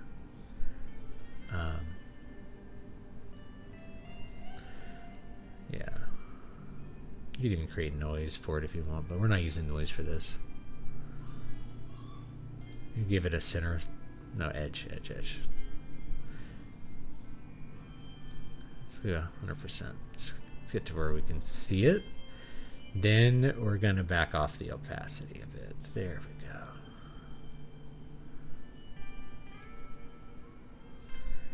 And we can even make it like a gradient, so it's even more subtle. Okay, so that does some little subtle effects there. We'll do more stuff like that for this particular design. Now let's pull this. Pull this guy down here a little bit. I'm running behind most of the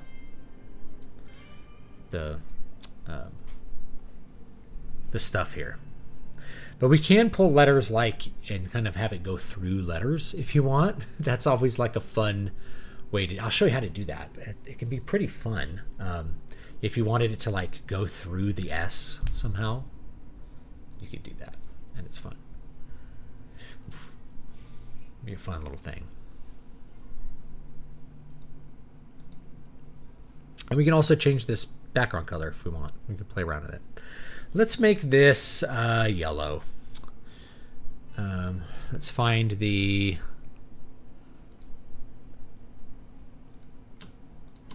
Pull this up here. Like that. I'm going to make a little group here. Then we can do pretty much everything we want to do. We'll do a gradient overlay. Let's pick a color that we like. We can do red. We can do blue. We don't want to do blue because that's the same color, but let's do... You could pick some pre-made ones like reds. Kind of get an idea of what these will look like. I think most of these look pretty bad. Or yellows. So I'll probably make a custom one. We're going to make a custom one. Yeah. Delete all these stops. Okay. Okay. We have a bunch of stops here.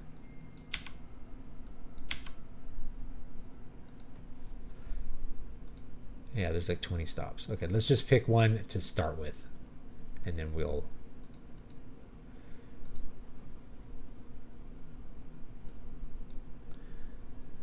alter it from there. Okay, so this is fully opaque. We're going to pick a color that is, I'm going to start with yellow, a really light yellow here. And then we're going to make the dark one a very slightly orange gold. So we're starting to get it. We're not going to make it radial. We are going to make it, we can do reflected or linear. Let's just do linear for now. Okay. And we should be able to align it just kind of, we'll do like a fun angle if we want to. Kind of across that. We can make it a little tighter too. Let's make this one a little darker.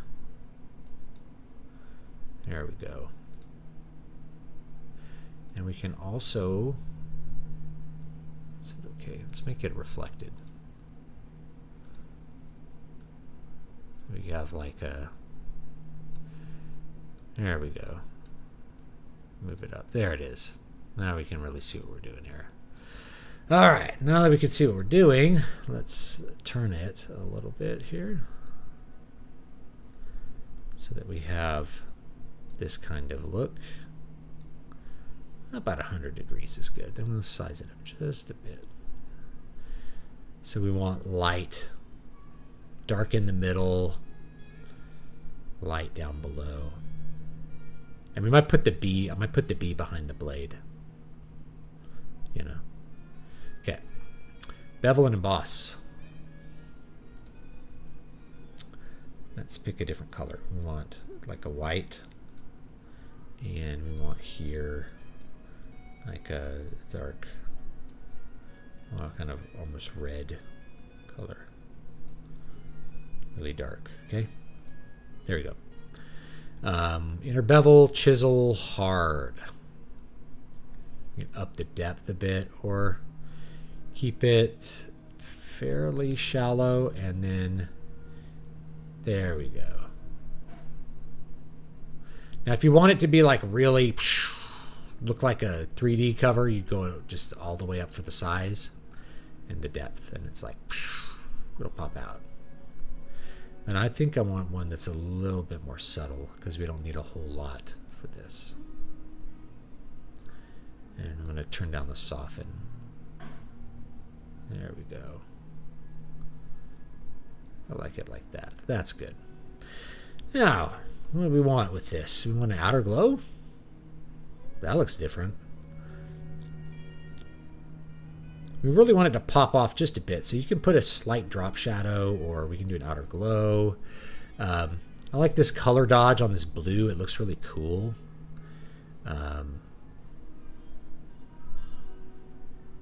Outer glow.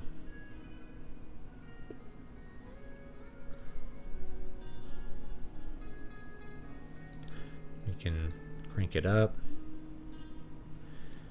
Size. Spread that.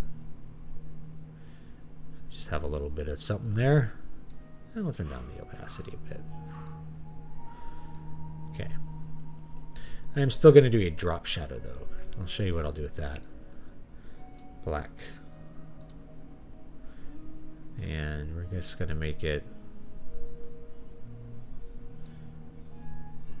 fully opaque. And we're going to make it really tight. You make the spread high and the size low, and you're going to get this tight look. Then for our outer glow, we can actually see we'll have this glow around it too, which is kind of cool. Spread it out. Yeah. All right, so that works. And if you want to soften the drop shadow, you just can decrease the spread a bit and increase the size to have it a little bit softer outline. There you go. It's popping off pretty good. Yeah, makes this look a little more glowy. The way this is. Okay. All right. Pretty simple. You could add some extra stuff in there, right? Like we can move this over here. Just to kind of...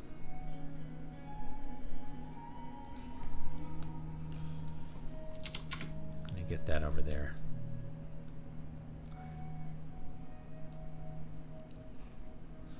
Put that wherever. Wherever you think is cool. Doesn't matter. And of course we can backfill this with like an image, right? This is a really simple design. Let's go back to this. Pop this open. Copy image. And come back to here. Let's go right here. Put that below David Stewart. Okay. We start to lose some of the like coolness of that simple design. Right? Makes sense. Pull this down here. We can keep zooming out. Or let's go back to Midjourney. Let's have it make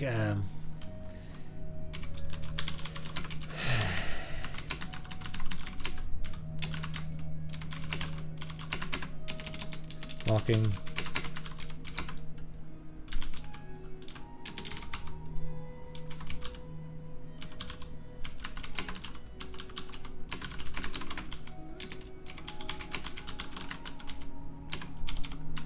AR 2:3 will be the correct aspect ratio. Let's just see what it draws there. But as you can see, like this would be a pretty simple design right here. This starts to look a little bit bad. Like this is too much here with all this. I would simplify this a lot. I change it to gray. So let me show you how I would do that. So I'm gonna duplicate this group.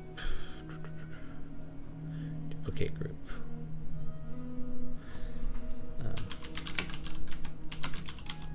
Copy. Okay. So we'll hide one. We'll make this one. We'll change it. We're gonna change the gradient overlay to something maybe just see what we have. We could do purple. That's gonna be Paranormal Romance. We could just do gray, which will work. Then we actually want the drop shadow to be quite a bit softer for this. See, that looks a little better. Meanwhile, I would add some texture to this. Find the original textures.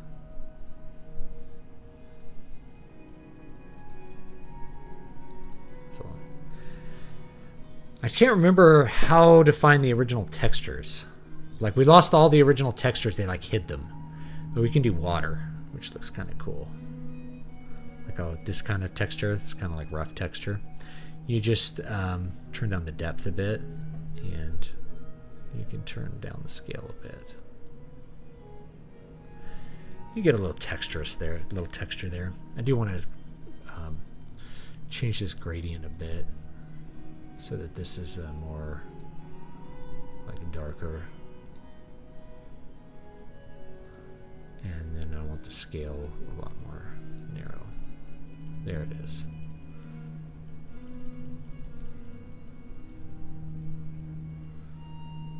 Yeah, see, there's just a different mood when you do it like this.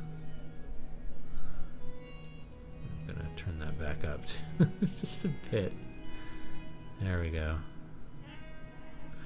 So yeah, there's just a different mood to how this design looks with this.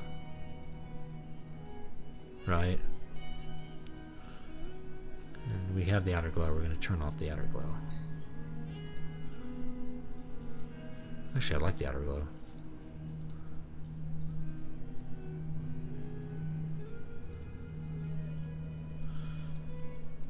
Oh yeah, here's what I'll do too here. Let me show you this. Do a stroke. We're gonna make it like a very light gray. We'll actually make it a gradient, like this.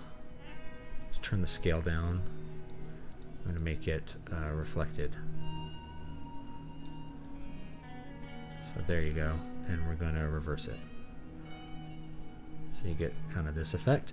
We're gonna shrink it down though. We're gonna make it like 3 pixels.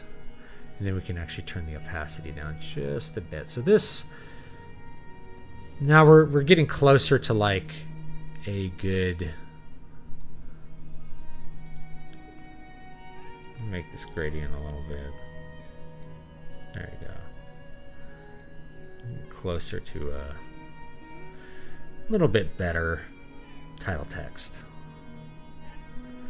All right, it's really simple. And then what I would probably do from here, layer, new layer, edit, fill. We'll fill it with black.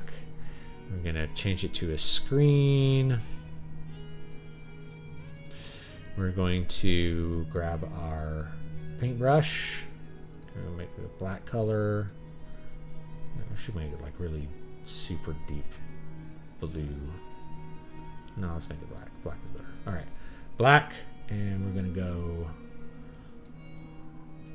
really big, and we're gonna. Oh, that's too big. Let's try 400. There you go. So for this layer, actually, let's. There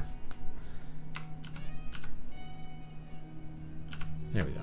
We're just gonna paint in a little drop shadow around the outside. See. Works good. There you go. Boom. There's a cover. Yeah, the little more fantasy horror with this, right? I'd have to like we can change the mood of that first cover by changing the colors. If we change things to red, it'll look very different. For sure. Let's go back and let's look at Midjourney. Let's see what they've done. Okay. So some similar compositions, right? As you can see, this is a narrower composition, but it's basically the same composition. It's just different variations of the same crap. And we could just Photoshop this together with like, just get one of these guys from Adobe Stock, you know, and just Photoshop him onto something, you know, or you can just have Midjourney make the cover. There you go. Boom. See, there's no interest down here though.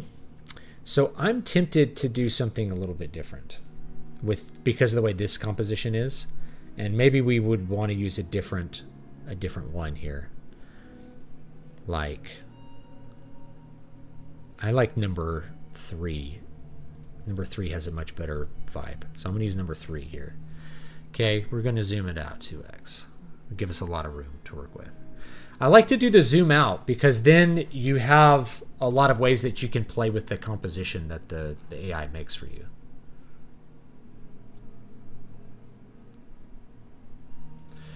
Anyway, let's actually remove these. Let's look at this one again. I actually like the gray here too versus the yellow.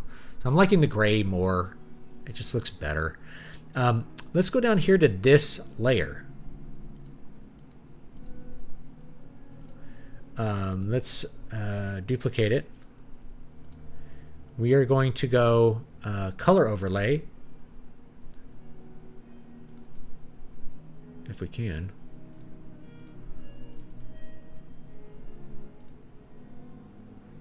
Whatever. Oh, it's locked. That's why I gotta unlock it. Okay. Color overlay. Let's change it to red. And it'll change the mood quite a bit. A really dark red. It's just a different mood to it. And then, so we have red. Then what we'll do here for the little dagger here is the inner glow. We're going to make that purple. A purple color. Okay. And we're going to make the outer glow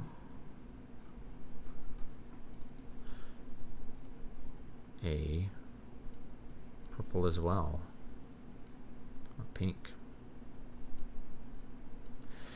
And we could paint some purple fog on it or something like that. Actually, I don't like the purple at all, so I'm gonna... That's all. There we go. I like the yellow better. This is pretty classic. We want to just add some like sorcery elements into it that would make it like look cool. So we could put a different background picture here that's like got some smoke or something that looks just a little different.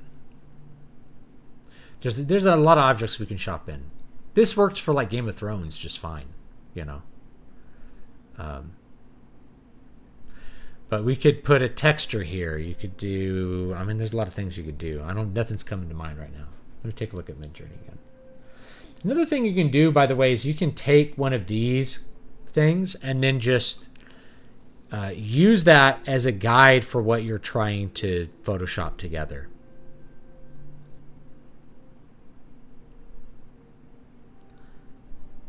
I think they all look pretty good.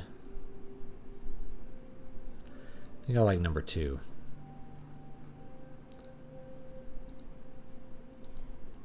Copy image.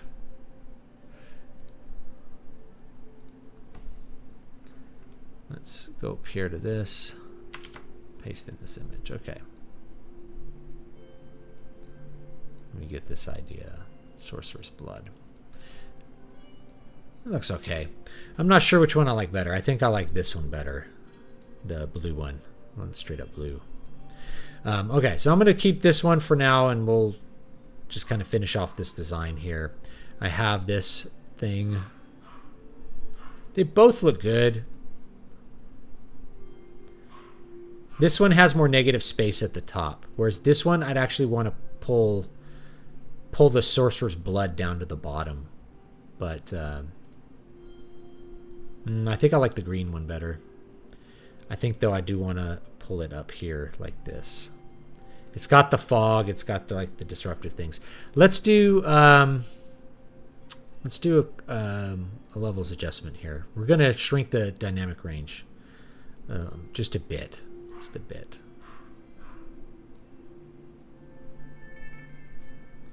I'm going to darken it up and pull the contrast up a bit. Yeah. See that we're shrinking the dynamic range, but it's going to look better as a result. So I'm liking this design a lot better. Yeah, it feels like more horror to me. We could even make the moon a different color. Should we make the moon a different color? We can make it red or something. So I like the gray letters. I like this. And here, we could also put it down here, like, or up here. I like it right there. So let me show you how to change, like we can change this moon to be something a little bit different. We want to bring in a little bit more color to what we're doing. A lot of times if I'm shopping, I'll start with one color and then I'll pull it out and then I'll start altering the colors of every single layer to get it to be like what I want it to be. You know. How would purple work? We could try it. Let me show you how I'll do it here. So we're going to create an adjustment layer that is a hue and saturation layer. And what we're going to do is we're going to turn on colorize. And we're going to find the color that we like for it. It could be red. It could be purple. We can change it later. Let's start with red. And what I'm going to do here is I have the layer mask. So I'm just going to fill the layer mask with black. So it's gone. Then we grab our paintbrush. We're painting in the layer mask. And we're just going to paint white into the moon like that. Okay? And we can shrink this down a little bit. And just like paint it in. I'm doing all this with a mouse, by the way. So it's not as... I really want to get like a drawing tablet out to do it correctly, but you get the idea. And we can even do the opacity. We'll turn the opacity down. So it's like we're just kind of shading the moon here. sort of shading it red. You can see as you do that, it kind of messes that up a little bit. So let's be really kind of careful. We can always undo it by painting black on to our layer mask if we want to. Not a big deal. Okay. And we can even turn this down a little bit more to just kind of get stuff over there.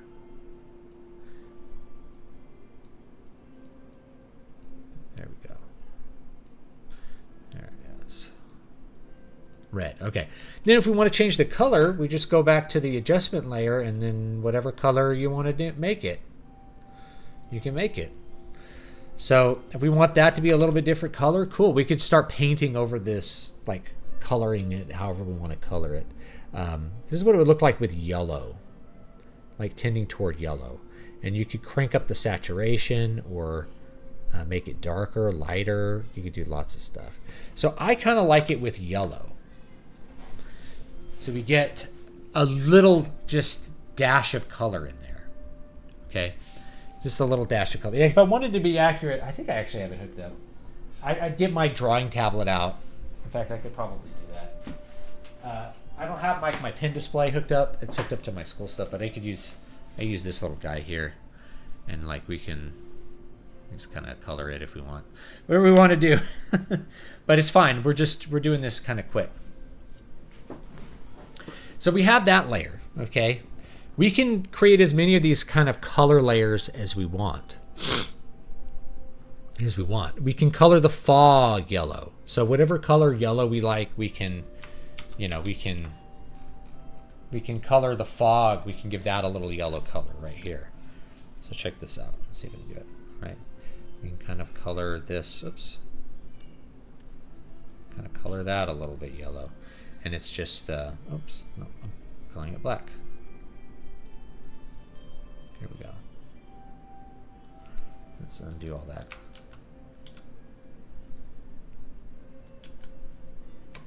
What am I doing? Edit.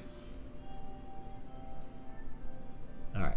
There we go. Perfect. Okay, so we're just going to color in here. Right? We can make this a little yellow. Kind of bring the yellow in of the fog. Turn the opacity up. There we go. See? We can make it pretty subtle, or we can make it a little bit less subtle.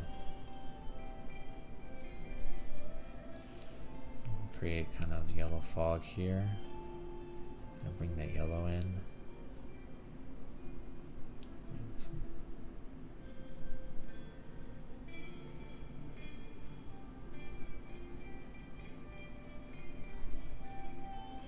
Let's just get a little bit of that yellow color in here.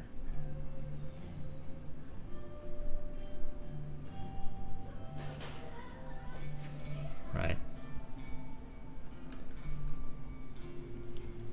You could even, put some yellow in there, wherever you want. You could put a couple lights in, if we want, on another layer, like kind of whatever you want to do. See, there's the smoke here. We can just kind of subtly... Oh, it's not going to work. I got to slide this over a little bit. You just kind of subtly give that just a little bit of yellow hue. Okay. And if we feel like it's too much, it's no big deal.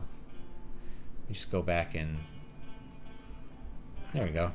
It's kind of subtle. If we don't like some of it, we can come back here, and just paint it out. Paint it out a bit.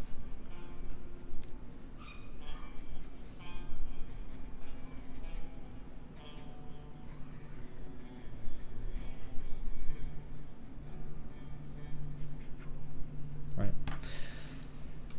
All that's probably more work than you need to do to like really get it to look correctly, but I like the yellow that's brought in. Now I'm going to mess around with these with this title text a bit, just a bit.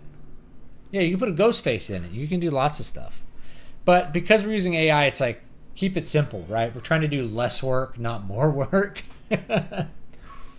But you could shop this. This is a design. Hey, this is like the City of Silver design. It's just less work. right? It's the design from... It's like I've used this design before. It's just less work. It's just the design from Shadow and Smoke. Just like less work than I spent photoshopping things before there was AI. So I think the Sorcerer's Blood looks good. I'm gonna add a layer to the text.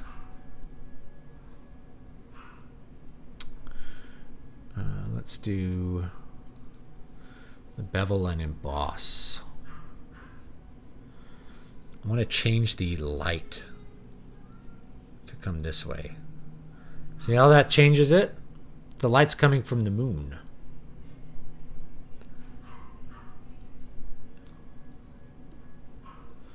So we get a little bit of a weird, different effect putting it there.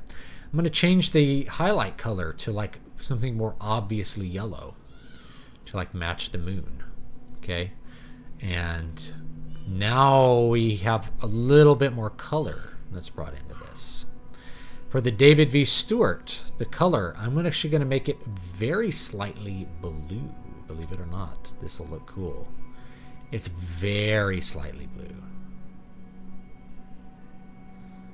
Okay. Same thing for author of Water of Awakening. Same color. Okay. All right, there we go. There's the cover. We could do it as an AI cover. To me, it's like I could spend the same amount of time like trying to shop something together here. You know what I mean? So, anyway, this works. Now, I'm going to do one more pass here, looking at the text. Like, I might want the S to be a little bit more prominent here. I might want... Let's try this without the bold. Like, if we go normal. Seems a little decorative.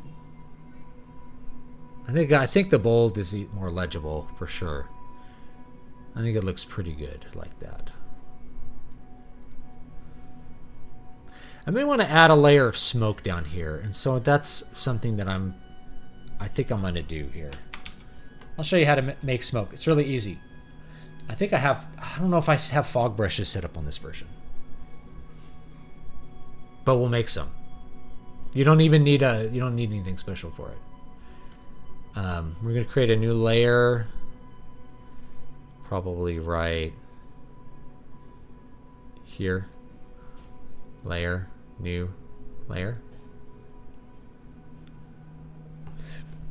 Smoke. Let's see if I have the fog brushes still. Don't think I do. I think I lost my fog brushes at some point when like some version changed. I used to have some really crazy fog brushes here. And that's too bad.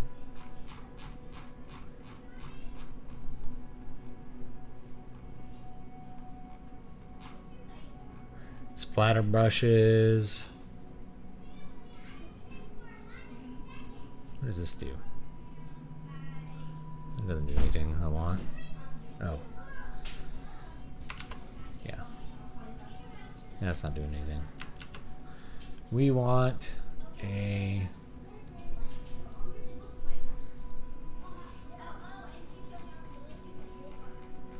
Doesn't matter for this. We're going to do a like hard round. And I'm going to show you what I'm going to do. It's really stupid, but it works. I want a little bigger than that. Let's try about size 25. Okay. We're going to create... I don't know why this is not painting.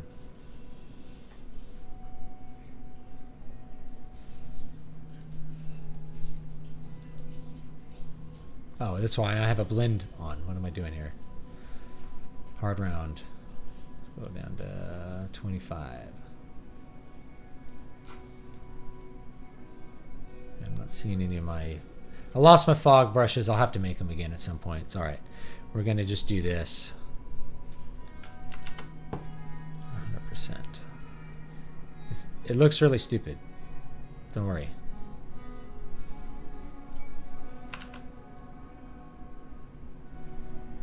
Okay. This is going to turn into smoke. And we can actually draw it like wherever we want, right? Like we can draw smoke around him. We can draw some smoke down here. And we can draw smoke up here. Whatever we want. Okay. We're going to go to filter. Where is it? Liquify. I'm just going to bring up this window. And we're just going to squish and smear it everywhere. Squish it.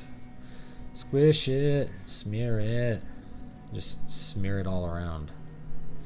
Here. Smear, smear, smear, smear, smear, smear, smear. Smear, smear, smear. Smear, smear, smear, smear, smear, smear, smear, smear, smear, smear, smear. Let's do some swirlies. Swirly, swirly, swirly, swirly, swirly, swirly, swirly, swirly, swirly. Okay. I'm gonna hit. Okay. Wow, that looks stupid. You go edit, fade, liquify. And we're gonna do about 50%. All right. Okay. We go filter, liquify. We do the same thing again. Swirly, swirly, swirly. I'm gonna swirly, swirly, swirl it all.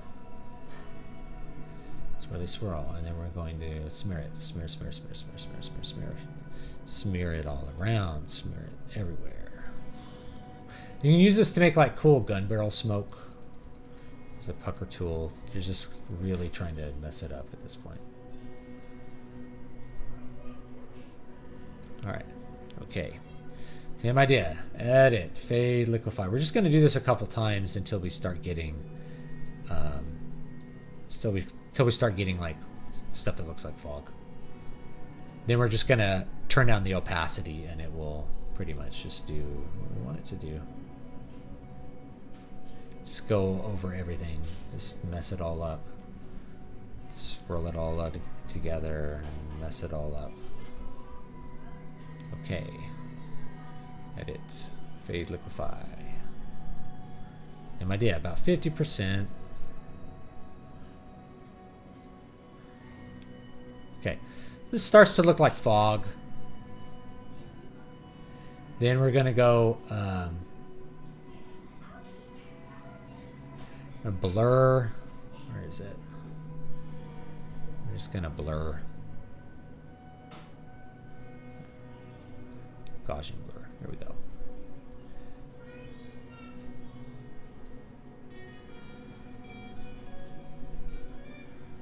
Okay. So now we're starting to look more like smoke. We're going to do the same thing again. We're going to liquefy it one more time.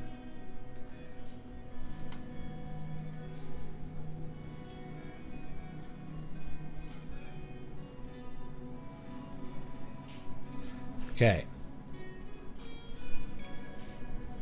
Okay, boop, edit, fade, liquefy.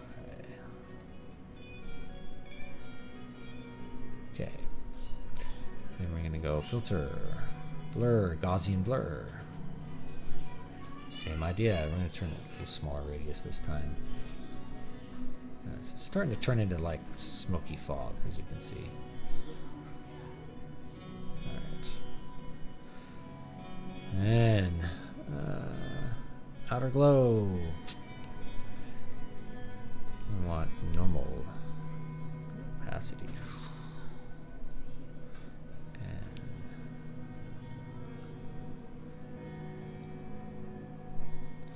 And you just turn down the opacity of the whole layer quite a bit. Just added some subtle fog, and we can of course color this fog with our where is it? Hue saturation. I'm going to colorize. We're going to make it only apply to that layer there, and then we can make it whatever color you want.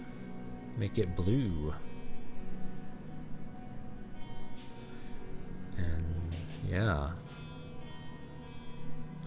whatever color you like for that. Only apply to that layer. So you get a little more smoke that's added in. We can make it like yellow. Make this, turn up the opacity. Use saturation. Should be turning it yellow. Oh, it's not doing anything. That's fun.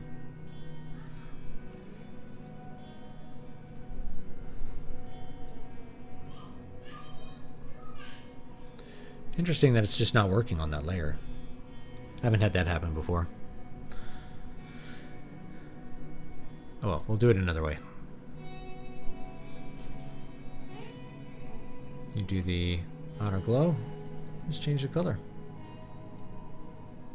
to yellow. Then when we turn the whole opacity down, it's just going to be some more like subtle yellow. It's not really necessary. You don't really need that, but it kind of disrupts like the feeling of it. Everything's blue. It gives a little more mysterious fog because this was a really clear. It's a lot of work because I don't have my fog brushes set up. It's my fault. I need to set those up again. This is the problem with using like Adobe Creative Cloud crap, is that like your custom brushes will disappear. You're like, what happened to them? I don't know. Can't find them. Got to do them again. Yeah.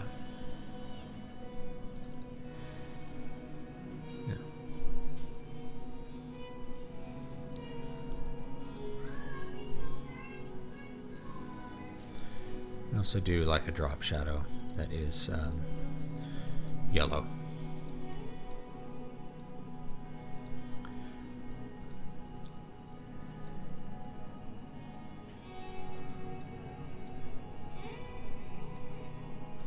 I think the outer glow tends to pick it up a little bit better.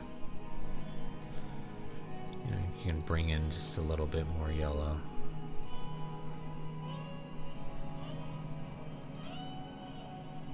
Just a bit.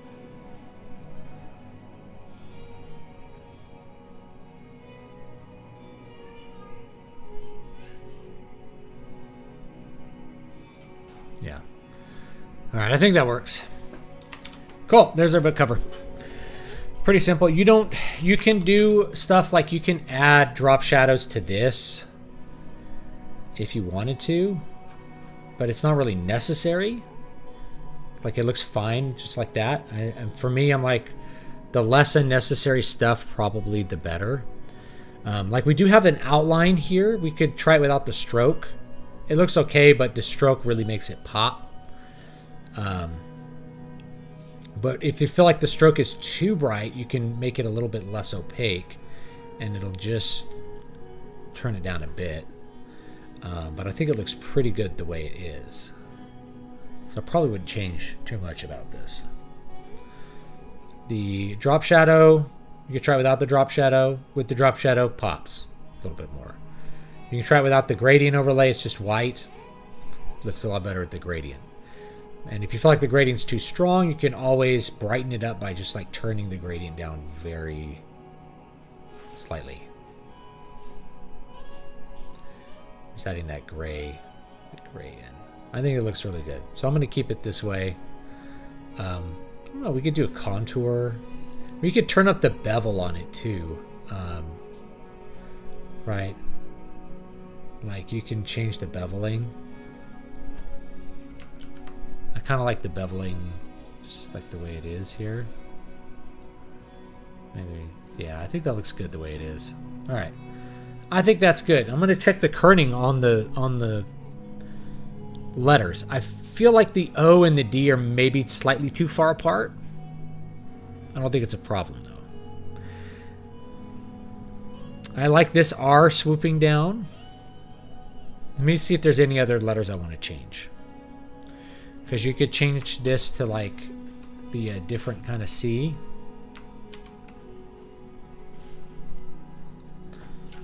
Like it'd be Shift C. You have that. But I think I just like the regular C. Same thing here. You could have a little bit different E. I like the regular E. I may even just have this be regular O too. Just like regular O, regular U. I like the fancy O here. That way our fancy letters are spread out just a bit more, and no fancy U. I like the fancy U though. I like that little, it looks good next to the S. And the R, the swoopy R looks good next to the C. It would look good next to the O as well.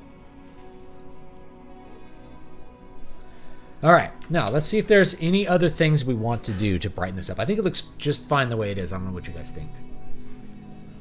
Still less work in Photoshop than making an Animorphs book cover.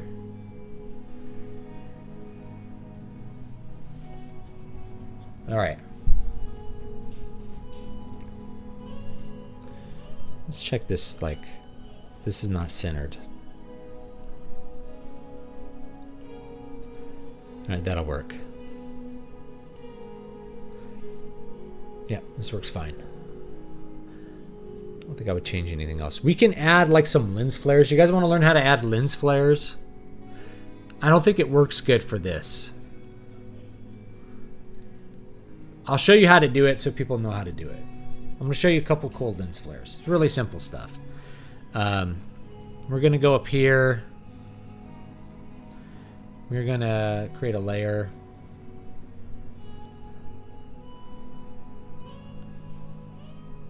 Oh, new layer. Control Shift in. I never forget. Never remember that. Let's call it layer 1. Okay. We're going to take this guy. Put this layer up here. We are going to fill it with black. Okay. We are going to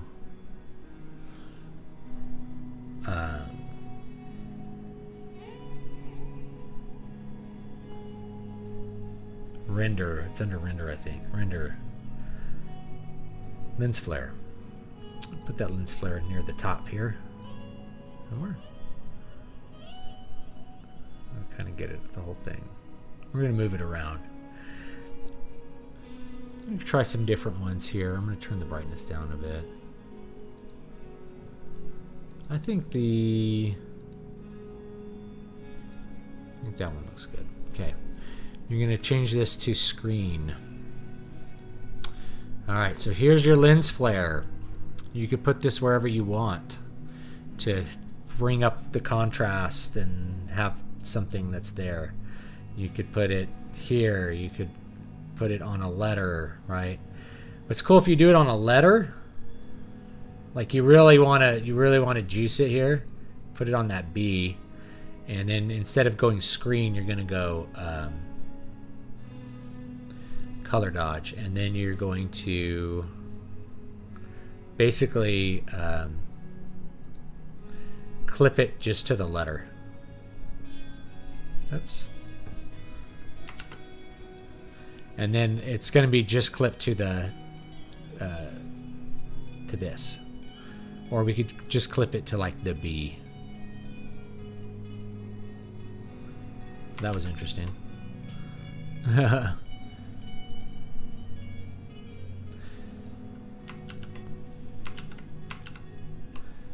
Or you could put it wherever. See, it'll just kind of like create a bright hot spot. If you want that to be any brighter, and you can always just turn it down. There's 0, and there's some. So you want to create a little hot spot, you can. Or you can put it in a window, or whatever you want to do with it. I like to do these with letters sometimes, because I think they create some interesting effects, but I don't like them on the letters for this design. But yeah, you can do it on this. Just to make that moon a little extra bright, see? You put a hot spot wherever you want.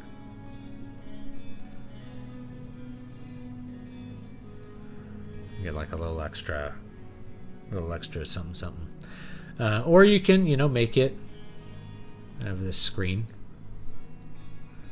and just put it wherever. Just turn the opacity down. And you can shrink it.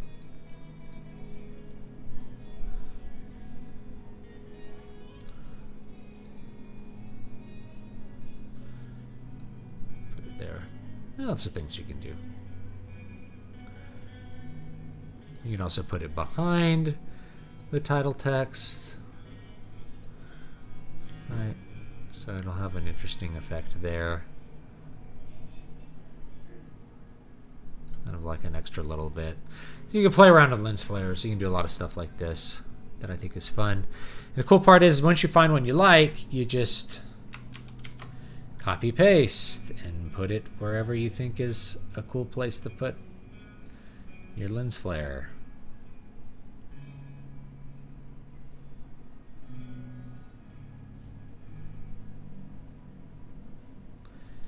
Well, hotspot on the moon, right? Yeah, just little things you can do. None of it's super necessary. Fog's not super necessary. I just want to show you some extra things that you can add onto yours. And like I said, if you feel like they're too much, you can just you can change them to like color dodge to get like a weird or a linear dodge, which has a different effect. Or you can just turn down their opacity. See, it does put some like little lens flare effects on there. You may want that. You may not want that.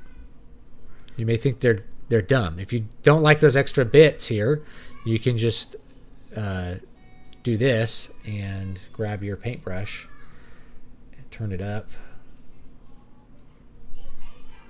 and just paint them out.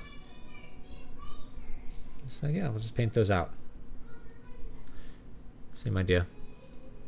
Paint them out. Boom.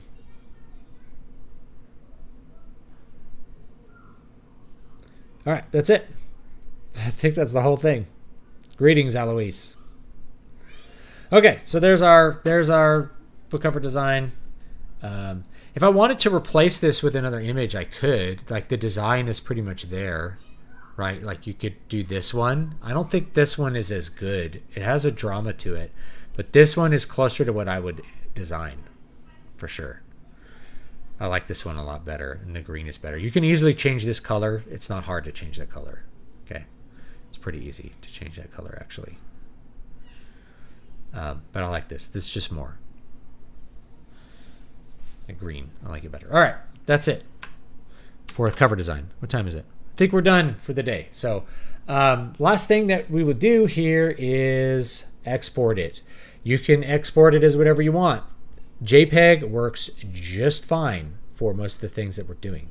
So cover arts, we can just go, we're going to call it Sorcerer's Blood cover, and there you go, guys.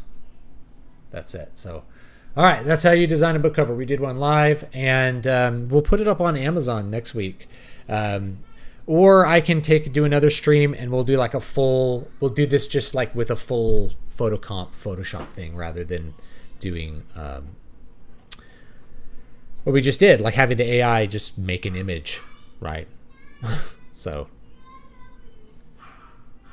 yeah, green and yellow makes me think of a sewer. This is kind of like the ruins, because at the end of the story it's like a ruined city. So I like it, but you know, I could grab one of those assassins off of Adobe and then like grab some ruins and then use generative AI to fill in the gaps and blah, blah, blah. Or you can just have Midjourney compose this thing. I remember I had Midjourney actually, I was like, hey, I had a Midjourney make this. I was like, I want a skull with glowing eyes and tusks. And above it is a red moon and there's a red desert stretching off into the distance. And it just made this cover, but like better. You know, it made the Wasting Desert cover just like better in every way.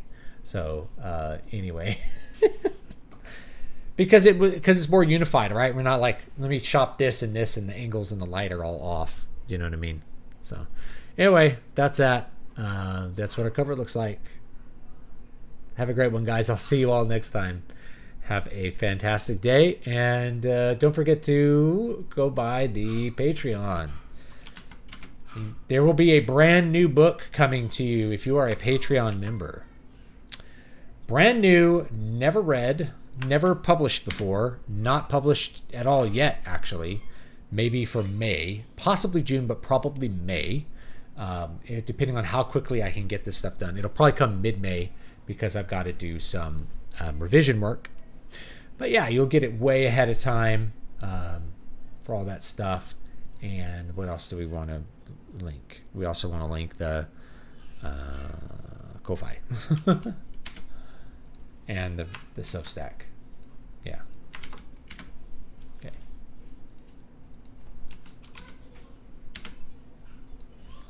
There's a free story up on Substack for everyone to read.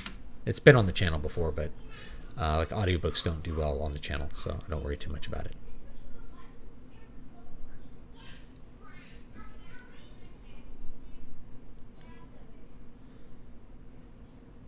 Okay. All right, that's it, folks. I'll see you all next time. I don't know why we don't have music. Here's some music. Have a great one.